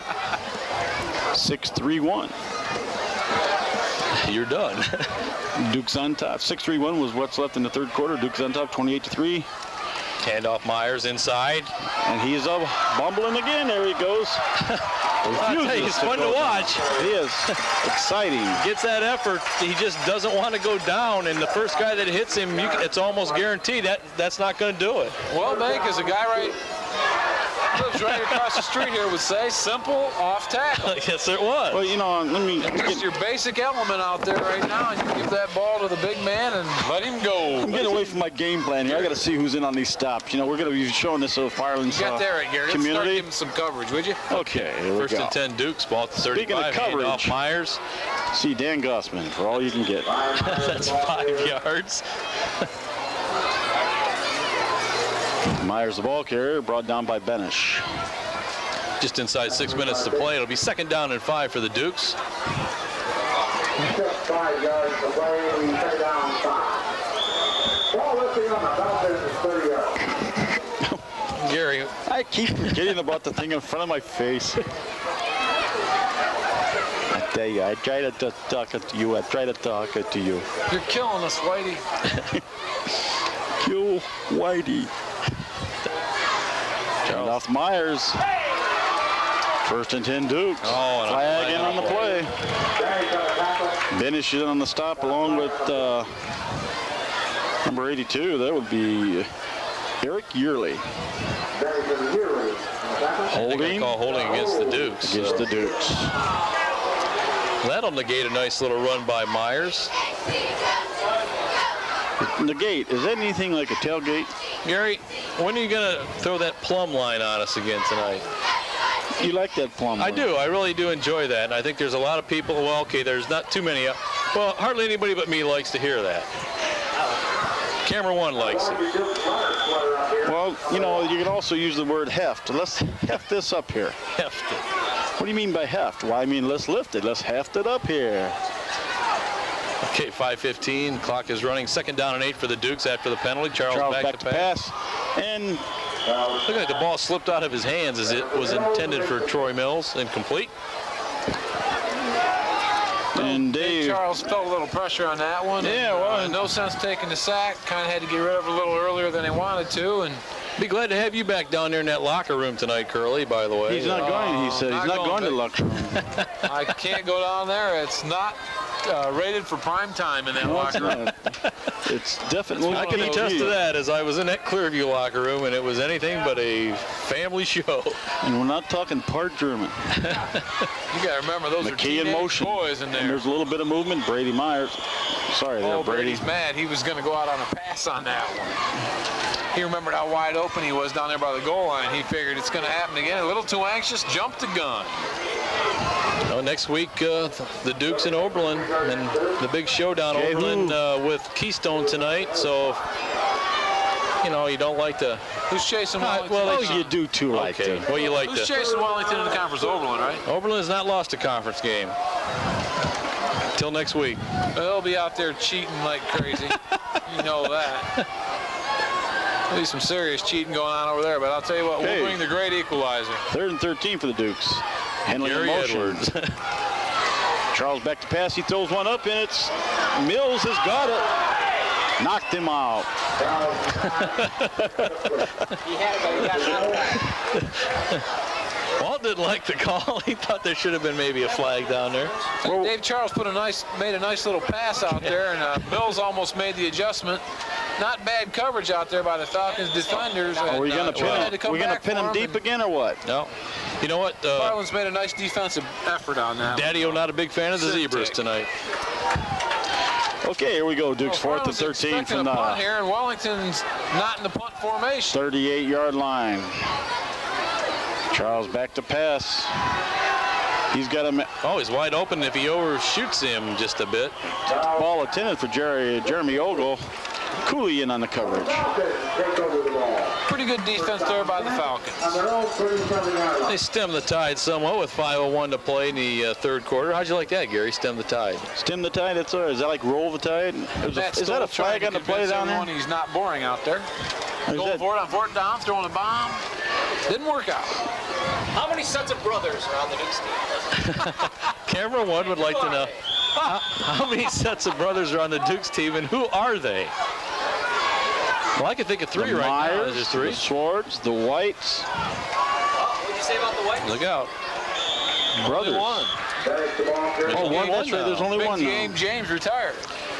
Yeah, well, No, Tim White is no longer on the roster either. mm-hmm. Yep. That's all, folks. How many sets of brothers are on? Well, let's see. Well, Gary, let's get our program out and check. I'm a soul man. Yes, Davidsons are cousins. Davidsons are cousins.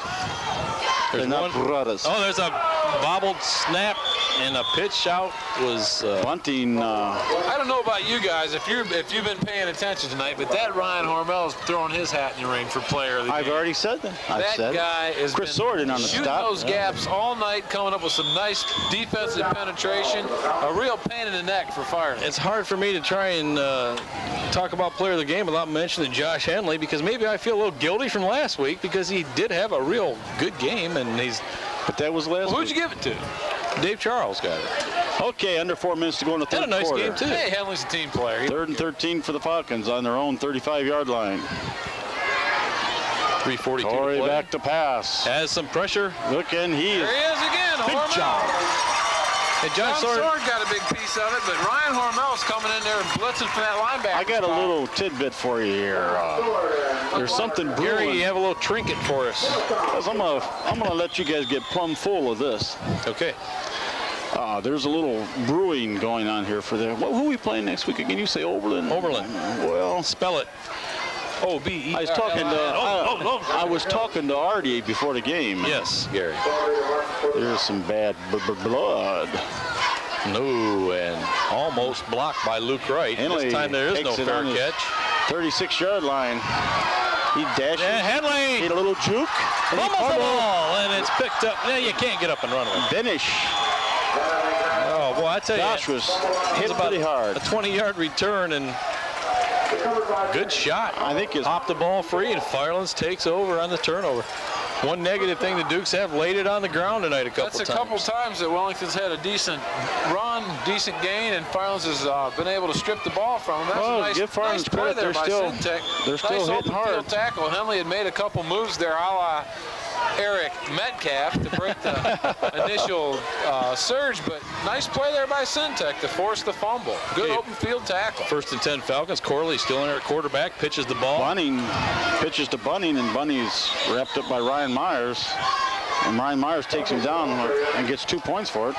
Bunning gets up and And he's getting up to maybe the wrong guy. Yeah, I That's don't the think bad- he wants to do that. The bad man roll, but Sorry, hoping Coach. 6 or 8 of his guys will hold him back there.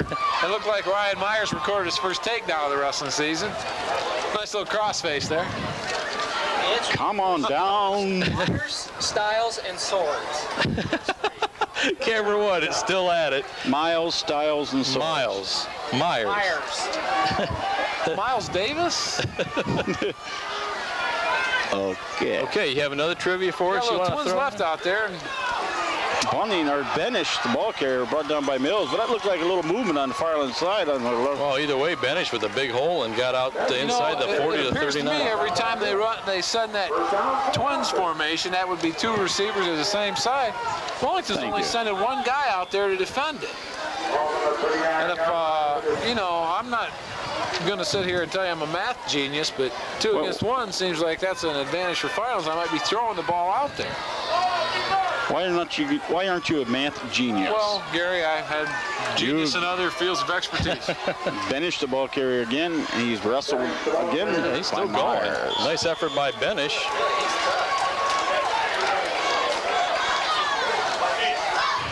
Big John Sword had him. Sorry, I said Myers, but it was Big John Sword refusing to let him go. You go nowhere. JV game tomorrow, Gary? I don't know. Freshman game. They don't have any freshmen on the They roster. don't have no freshmen on the roster, so we'll have freshmen on the field tomorrow. Probably at Firelands, right? Or fresh meat. Of Yeah. course, by the time you see this, it'll all be yesterday's news. Corey, fake handoff. He's being chased. Passes. Nice pass. it caught? Yeah, Yes, it was a it's good caught. catch out there. Speaking of Number 22, Curtis Jones. Curtis Jones. How you doing, Curtis? Speaking of yesterday's news, Bake, how about that Marquise Grissom in the 8th inning? Huh? 101 to Was go in the that third quarter. Sweet or what? How about that one, Camera One? How about those announcers? Oh, and how about those announcers? They're bigger homers numbers than we are. That's right. They're pretty bad. 1st and 10, Falcons at Wellington's 23-yard line. If you don't be quiet, I'm going to hit you with my purse. Finish the ball carrier. Brought down by Myers and McKee. Down to 42 seconds to play in the third quarter. The Dukes on top 28-3. We got a Falcon player down. Well, we do have a player that's down. I'm not laughing about the player being down. So. Okay, while we have this officials timeout, let's take timeout for these commercial messages. Yeah, a few faces in the crowd down there. I see him. Brad Cowling, a couple ex-Duke Grid stars, Casey Moore. Oh, another trivia upcoming, so hold Marty your breath. McClellan, all-time leading tackler in Wellington history. I don't know if that record still stands or not, but here we you go. deserve it, Marty. The Firelands player that was injured was Eric Benish, and we're happy to say he got off the field under his own Corey looking to pass. power. Get one little fade over the corner. Incomplete. Intended for number 7, was it? Or was that Centec? No, Centec. Close game. Well, that's okay. We're going to be ready for Oberlin next week. Only 6 seniors played all 4 years. Yeah, only 6 seniors played all 4 years. Name those seniors. Ryan Hormel. He was only a junior, I Gary. know that. Junior, Gary. I know it. I just thought I'd throw something. I see in Ryan there. Myers. Myers. Luke Wright. John and Chris Sword. That's 4 of them. We'll get back with you in a second. Corley back to pass. Has some pressure, and it's picked up! Chris Sword! Chris Sword! Look at Chris Sword! Picking him up and laying him down! Look at those wheels! Jericho City! Son of a gun, Jericho. Chris Sword. It's going to have to score now. An interior lineman has just equaled my varsity touchdown career. I'm at it. I'm going home. He's at 1 earlier this year. That's 2 this season. That's for right. Chris Sword. And I'll tell you what, the big man was picking him up and laying him down there, wasn't It he? did not take him long to get into that end zone. I thought, somebody might have an angle on him. I looked again, he was 20 yards ahead of everybody. He might get a crack at fullback if I was coaching. Look at those wheels. Holy cow. You know, we joked earlier about Chris Man, having the sore feet when he was walking around there, but He made a sweet little catch on that thing there. That was nice read, nice interception. Boy, he was gone. and the extra point kick is up, but it is no good. So I think the Dukes got a little incensed when they heard that Oberlin score. Chris Sword says, well, let's do something about that, and he picks it off. I don't have it officially what the yardage was. Well, let's put it this way. But the good news is the Dukes lead 34-3 after the third quarter play. We're going to pause for these commercial messages. We'll be right back.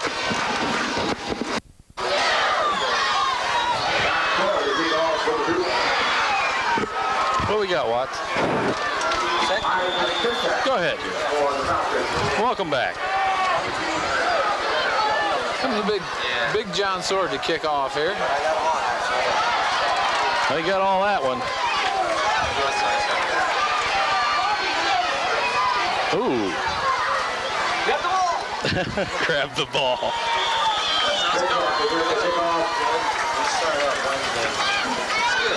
Okay. Syntec comes up there and he gives the big, Gary, what are you doing? Looks like Ryan Hormel on the tackle there on that kickoff. Oh, I'm sorry. I mentioned trivia. Chad Brow, Mac McKee, John Sword, Chris Sword, Ryan Myers, and Luke Wright. Hey, we got some new jerseys in here, guys. That's what he said. Tyson Styles in there, number 5. Substitutions here for Wellington. And when I named the 6 seniors, he's not listening. And it's Boomer and Big John Sword making the tackle on number 10. That's John Sword looked like Benish. a grizzly bear on that one. He just mauled the ball carrier. Do you want me to name them again there, camera 1? Chad Brow, Luke Wright, John Sword, Chris Sword, Ryan Myers, and I said Mac McKee. so we're 2 for 2 now on trivia. Well, we can hardly wait. 11:20 to go in the We game. got a hot date tonight or what? 34-3 Dukes. Some movement on the line, but no call. Pitch to bunting. Nice And play tripped out up there. Looked by like Mac McKee. Mac McKee. Another kind of risky play there, that little pitch out. And Wellington would have been just a little more aggressive there, they'd have taken that one in. Fourth quarter. Dukes are playing some good defense. You look up on the scoreboard there. First drive, Firelands goes down and gets 3 points, and they've stonewalled them ever since, Gary. The old Stonewall. Got Matt Davison coming into the game and big Boomer. Boomer. Boom, boom, boom, boom, boom. Off the field. Here's that little twins formation I was telling you about, Vic. Some movement. Corey back to pass. Hands it off to Bunning, and he's dragged down from behind. John Sword again on stop. It's like we talked last week with the Dukes and Clearview. The first team, some people may have questioned that, but I guess as long as the team that's behind keeps the starters in, you keep your guys in. Trying to start. Is that coaching ethics or what? I would say so. A bad snap. He do well just to get on it. Oh my gosh. Brady Myers. I think Brady's going out for golf next year because he teed off on him on that one. Man. Oh, when it falls apart, it might not have been a bad idea to throw the ball through the end zone, Gary, a la Avon. There you go. Because now the Dukes are inside the 10-yard line, inside the 5-yard line. There, I go back there and just boot it right out. I think you had to almost. Dukes are going to put another TD up here on the board, and that's how many games is that into 40 points, babe? That's another trivia question from Camera 1 coming up. Myers alone back in the backfield, gets the ball. Gets down to the 3-yard line.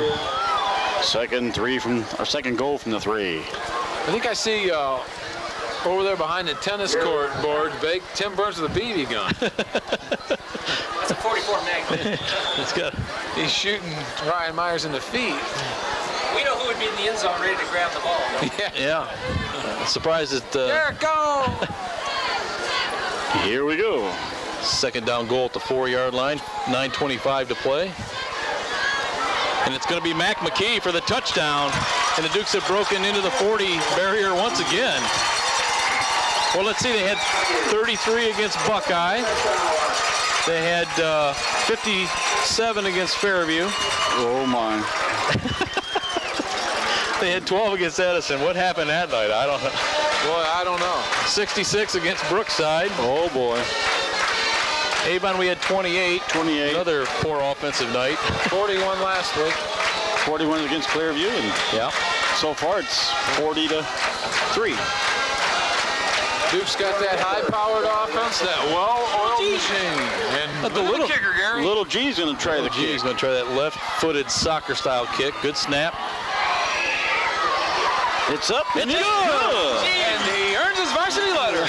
Little G gets on the scoreboard. Now he's no longer Little G. He'll forever be known as the G-Man. Soccer style.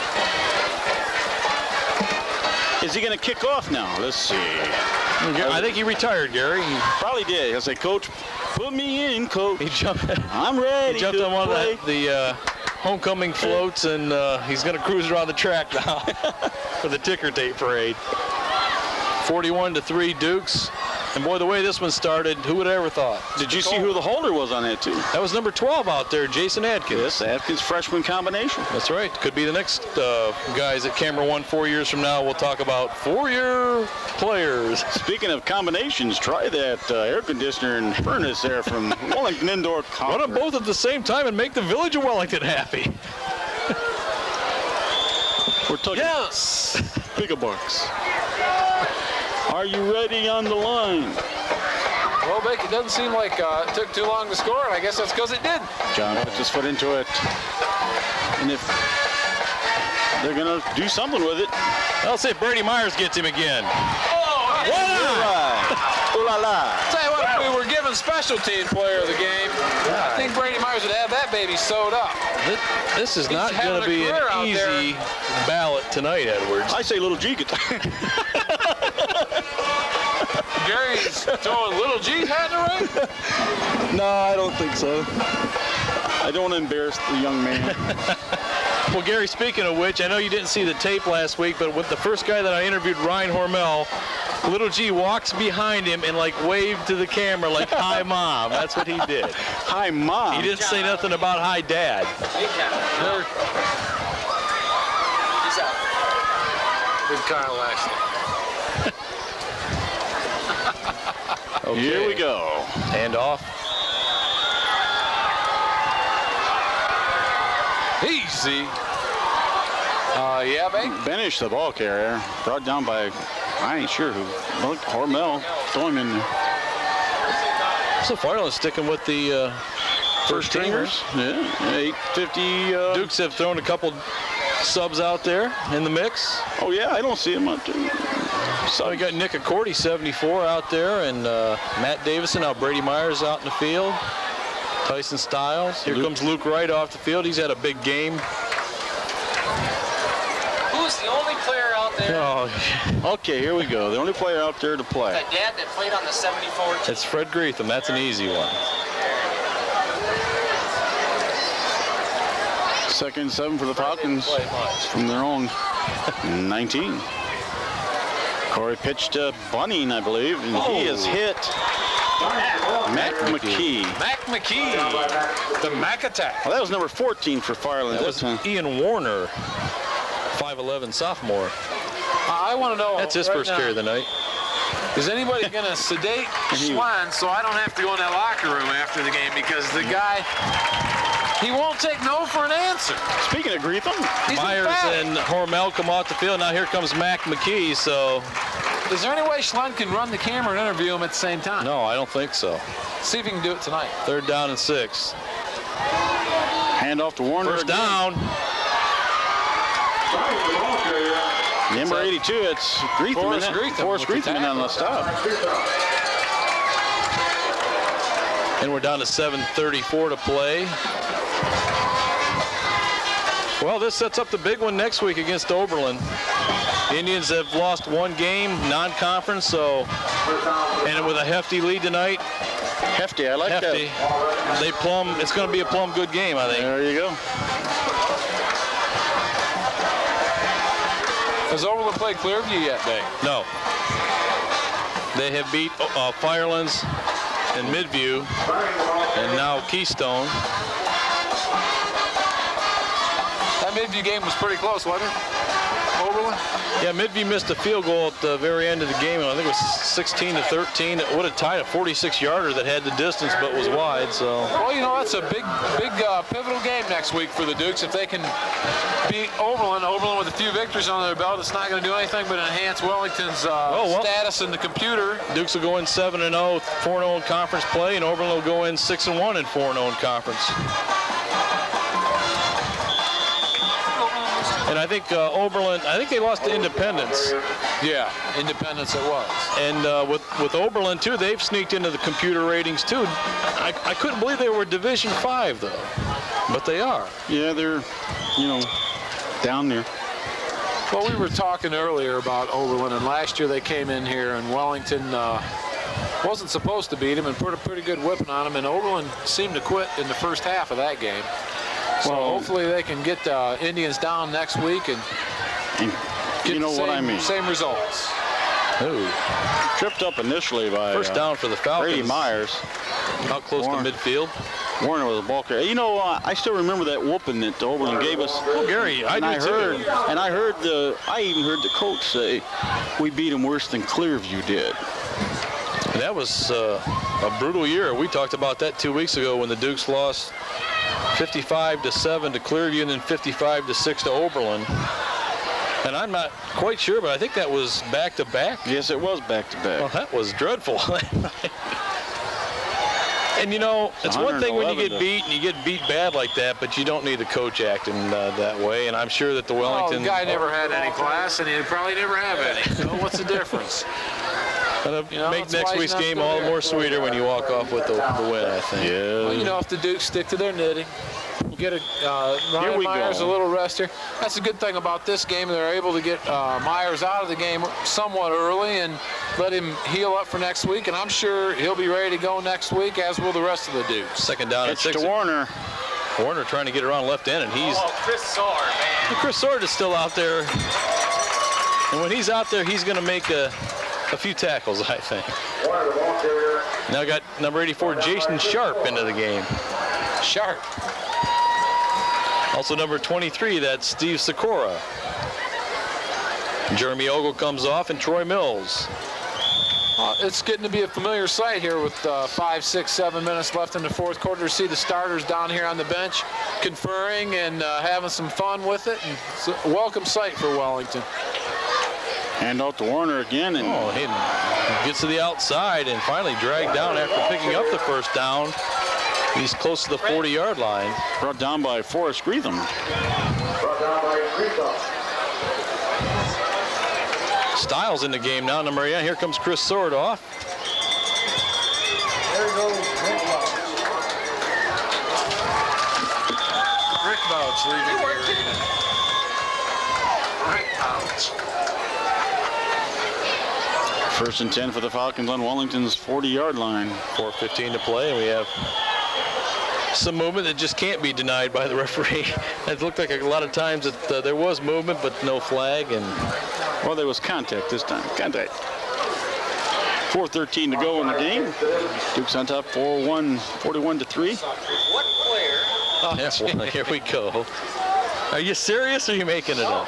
He's got another one. What player wears spikes from a famous Brown? Forrest Greetham. And who is it? Forrest Greetham. Who's the Brown? It's Mark Harper. Harper. Ron Harper. Harper Valley PTA. Number 5's in there, quarterback now. He's just going to...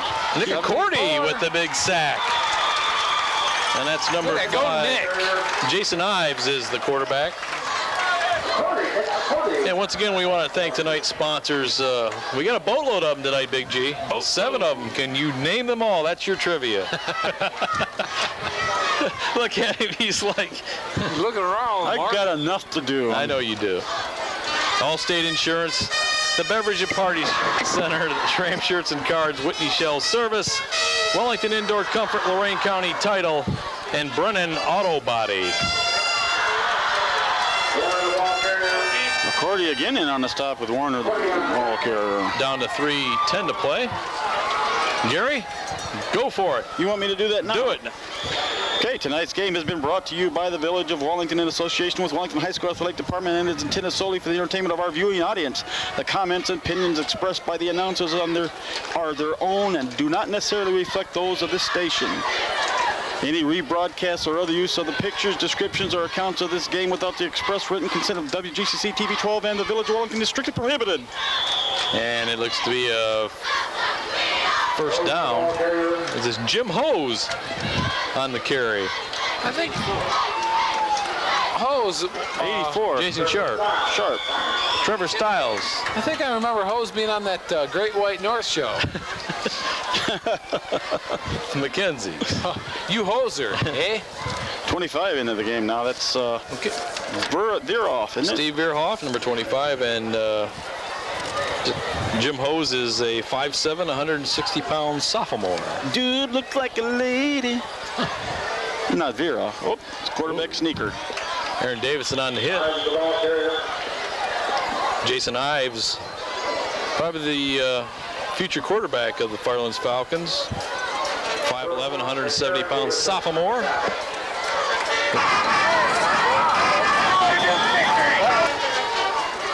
Okay, gentlemen, it's time to start thinking about that player of the game. I'm sold on somebody already. I've got it. Who's he got? He's sold on somebody, he said. That's right. I'm plumb full of it. Warner, the ball carrier. Got some action going down there in the field. It looks like number 58, Mitch Camp, not putting up with a lot of guff down there. Had A lot of guff. quite a few outstanding efforts out there tonight by the Dukes team. Well, who's your, why don't you start tonight? I think I'm going to go with Ryan Hormel. The chili man. How about you, Gary? That's what I have in mind right there. Ryan Hormel? You know, you can... Kamikaze Hormel. Who Camera one goes for Chris Sword, and Chris Sword, Ryan Myers, and I'm going for Troy Mills. I'm going for Josh Henley, but I guess I don't have a big argument with Ryan Hormel either. So Well, outstanding game tonight by, and you know, those linemen never seem to get the credit they deserve. And I'll tell you, I'm giving it to him a lot for his defensive effort. He's been in the backfield the whole evening and disrupting the Firelands offense. 4th and a yard to go. How you doing? Really good victory looks like 41-3. I'd have a little wake-up call that field goal for your little hesitant. Go back and positive. That's supposed to be. Maybe we're unstoppable. Handoff. Oh, and it's going to be close. That's another guy that had a heck of a game tonight, Brady Myers. Brady Myers has had a good game. And I believe he's going to be short. Short by an inch. My time. Come on. And here comes the chain gang. Let's get a good look at those guys. I said a short by an inch. What do you say? What do you say? Make the call, Baker. Look at that skip out there. Well, he's in some serious pain tonight, Watts. He is? Yeah. Back? Yeah.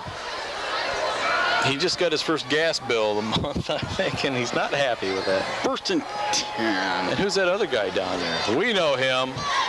By a link. You can't mistake that stride of Mitch Singus out there. What do you think? Fireland wants to. You think they're going to score more? 21 seconds. They're going to throw it. They're going to throw it. Come on, tell me. No, Gary, they're not going to throw it. Start the clock. Down to 15 seconds to go in the game. Ives is the quarterback. This will be the last play of the game. He fumbles the ball, picks it up, and he is tripped up by Stiles. And that is the ball game. And that is the ball game. The final score tonight, the Wellington Dukes keep on rolling, 41-3 over the Firelands. Big victory for the Dukes. They go to 7-0, 4-0 in conference play.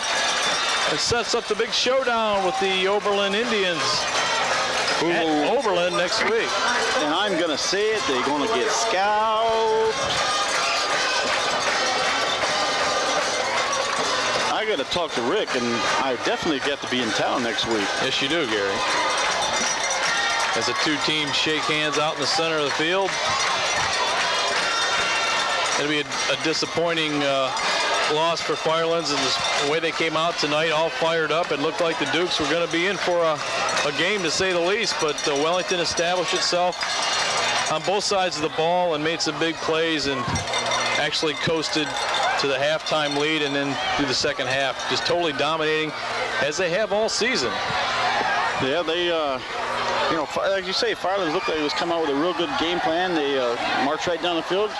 You know, Dukes rose to the occasion, stopped them for a 3-point field goal, and after that it was all Dukes. Big night for Ryan Myers once again. He had 3 touchdowns, had over 100 yards at halftime, and not at full strength either, so gave him an opportunity to get some rest late in the game with the big lead. Big games by a lot of guys out there in the maroon and white. Mac McKee, Ryan Hormel, our TV12 player of the game, Josh Henley, both Sword brothers, Chris Sword with the big touchdown. You can't say enough about you know, there's so many guys in this team that really make an impact out there. It's not just a one-man team, which is so indicative of a lot of teams that get this far undefeated. They have a go-to guy, and obviously Myers is for the Dukes, Gary, but if Ryan's not having a good night, they have a lot of weapons. They sure do. Troy Mills, you know, Dave Charles, they can all do it out there. It's not just a one-man, you know, like you say, they got a go-to guy. It's not just a one go-to guy. If they key on somebody and shut him down, we go to somebody else. Absolutely, and we're going to be going to somebody else here shortly on the field. Our man on the scene, Greg Baker, is going to be down there with Bob Schlumbaker. So while he's getting ready, we're going to wrap it up from up here tonight. The happy story for the Wellington fans, once again, just keep on chalking up those victories. 41-3 over the Firelands Falcons. For Gary Edwards, Greg Baker, Mark Baker Jr., Mike Young, Bob Schlumbaker, Hal Stiles, Charlie Ogle. Did I forget anybody? And Jacob. That's right. And our gaffers, Connor Matthew Baker and Trenton Still Edwards. This is Mark Baker saying we'll go down to the field for interviews, and hopefully we'll be down there at halftime too, or at the locker room report coming up for you too. See you up on the roof. 41-3 Dukes winners. Take care. We'll see you next week. Okay, here we are. Coach Matt Stoll, 41-3 tonight, victory over Firelands. Matt, your comments?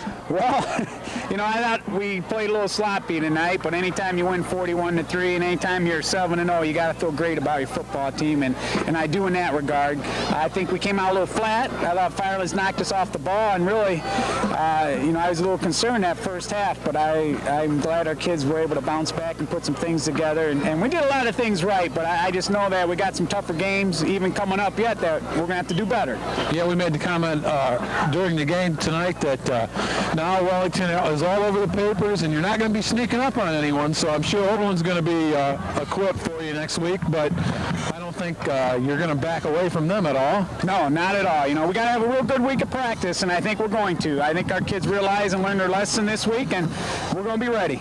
Now, Firelands came out, like you say, aggressive there in the first quarter, put together a pretty decent drive against you, but your guys seem like they have the confidence in their ability, and they just hang in there and came right back after a couple of turnovers, and you got to be happy with that. Yeah, we used to have a problem. It seemed like when teams would score first on us, we'd hang our heads in before we knew it. We were out of the ball. So I'm glad that we responded in a positive way and came right back with 41 unanswered points. Yeah.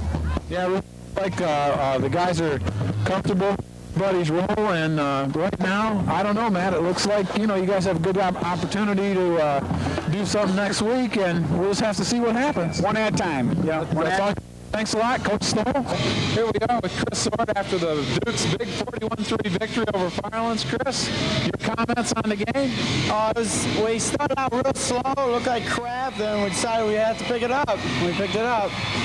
Hey, you had a big interception there for about an 80-yard touchdown. I don't know, Coach Stoll takes a look at that. You might be playing fullback. Nah, I'd rather stick on the line so I don't have to run so much. That's what all those linemen say. You got to be happy with that. You guys are doing a heck of a nice job out there on offense and defense with that interior line. Looking forward to that big game next week with Oberlin. Oh, yeah. We need to win that game. And we got a lot of guys that, like Oberlin, they come and talk trash, so we got to shut them up. They're giving you guys a little extra incentive, huh? Oh, yeah. J.U. Anderson, mostly. Well, you guys go on out there and show them it's not a track meet, it's a football game. Yep. Here we are with Ryan Hormel after the Firelands 41-3 loss to Wellington. Way to go, Dukes. And Ryan, player of the game, your comments on tonight? Well, just like last week, we went out there and played hard and do what we got to do, get things done. Looks like you were pretty fired up out there shooting the gaps on defense. Yeah, I had two cousins playing to play against out there, a little bit of inspiration. Couldn't go home with a loss without them. We don't want to go home without a loss with a loss anyway. You look like you were pretty fired up out there. You guys did a nice job on defense after they pretty much took you downfield there in the first drive. Any adjustments you guys made, or you just figured you had to pick up the intensity? No, we had kind of a week at practice and all week. And we came out a little slow in the first quarter. Wake-up call, pretty much, that field goal. Just came out there and stepped it up. Now you got a big game next week. What are your thoughts on that one? They got a lot of speed. We just got to keep them contained and hit hard. Well, nice job tonight, Ryan, and congratulations on that player of the game. Good luck next week. All right, here we are with Ryan Myers after the 41-3 victory over Firelands for Wellington. Ryan, your comments on the game? A little scary. We came out a little flat, I think, and we needed to get our heads in it after that 3-0. They're up 3-0, so we need to get our heads in it, and we knew we had a ball game to win, so we just went out there and took it after, we had a bad week of practice, so. Yeah, that's what Coach Soul said, and Ryan Hormel just commented the same thing. Seems like you guys made the adjustment there after that first drive and picked up the intensity a little bit. Yeah, we didn't want to have a letdown because we knew it hurt more after the game than if we just went out there and won, so we just wanted to go out there and get a victory and take it to them. All right, the rumor is a little bit of a sore hip this week. Yeah, I had a little hip pointer at the beginning of the week, but it got better as the week gone down. I think my conditioning hurt the most out of it because I didn't really practice that much all week, and so I got a little tired out there. But looked like you had a few of those Jimmy Brown moves out there carrying that ball like a loaf of bread, huh? Yeah, I fumbled. I was carrying it out here, and I fumbled once, so I got to keep it in tight, and that's something I'll work on. You did a nice job, though. Congratulations, and good luck next week with Oberlin. All right, thanks a lot. All right, we got John Sword here after the big victory tonight over Firelands. John, you got any comments on the game? First half we come off flat and pick it up second half. Seems like everyone you guys I've talked to has said you came out a little bit flat, but you made that adjustment. Yeah, it's just we had kind of a bad week in practice. Just got to pick it up and get ready for Oberlin. Yeah, maybe you guys might have been looking past this game a little bit to Oberlin now. Any thoughts on next week's game? It should be a good game. Hoping to shut Jehu down and take it from there. All right, John, congratulations on a big win tonight, and good luck next week. All right, here we are with the quarterback, Dave Charles, after the Firelands victory, victory over Firelands. And Dave, your comments? I think Firelands surprised us, and the first field goal they made, it made us think that we had a game on our hands. We had to go out there and play the way we knew how, so in order to win, so we did that and came out with the win. Made a pretty nice run there on your touchdown. Looked like you just made a decision not to pass it and tuck it and go for the corner. Yeah, I'd rather run it and get the sure touchdown than pass it and have something happen. So. Seemed like a big score for the Dukes, kind of put the momentum in your guys' direction. Yeah, that was a big touchdown. Got the other team down quite a bit. We got up off that touchdown pretty good. So you got Oberlin next week. You guys are both undefeated in the LCC, and I'm sure you're looking forward to that one. As long as we contain Jehu Anderson, it won't be a game. So. Well, you told me that Clearview wouldn't be a game, so I'm going to hope you're telling me the truth about Oberlin next week. Good luck, and congratulations on a big win tonight. Thanks very much. All right. We finally get Luke Wright on camera, one of the guys that does the dirty work every day, every down in and down out for the Dukes. Luke, your comments on tonight's big victory over Fireland? I thought we did a decent job playing them, but we started off a little rough. It had me nervous for a second, but then things started falling in place, and we got together and did what we've been doing now, so I was pretty happy with it. You guys, the interior linemen, you guys seem like you take a lot of pride in shutting the other team down offensively and defensively, and you did a pretty good job of that tonight with Fireland. Yeah, you got to, as a lineman, you got a job every down. You got someone that you have to block, and you got to block them good so that your backs can do a great job like they have been. So now you got the big task next week of shutting down Jehu Anderson and Oberlin. Are you ready for that one, or? Yeah, I always like a challenge in a football game. It makes it more funner. All right, thanks a lot, Luke, and congratulations. Good luck next week.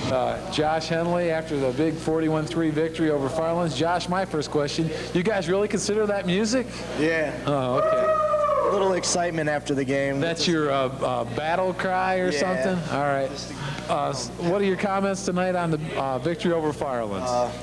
We're really glad that we stepped it up. First quarter, we didn't look like ourselves.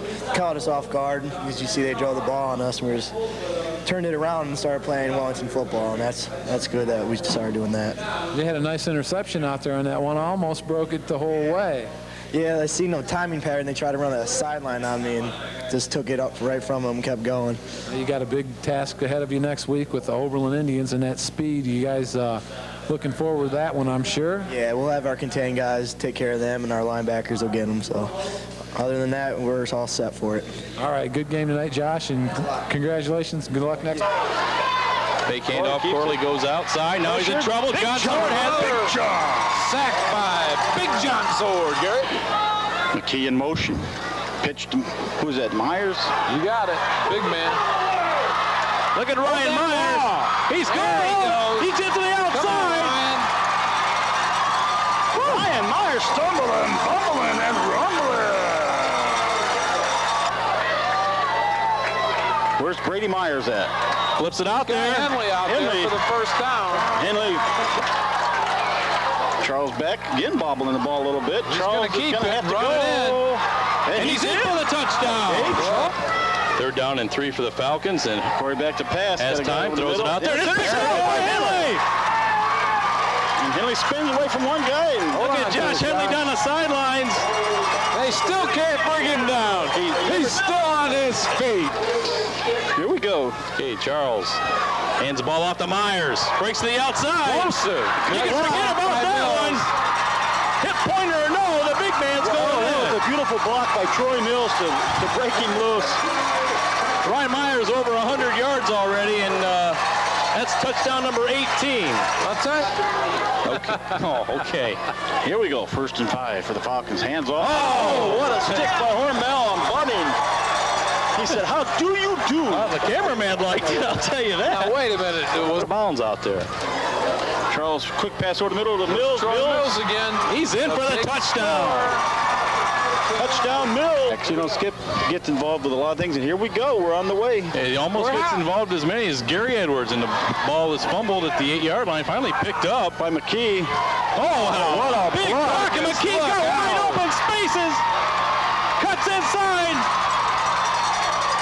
And up. 3rd down and goal at the 1-yard line. We all know this is Myers up the middle. And we all know that that is touchdown number 19 of the season.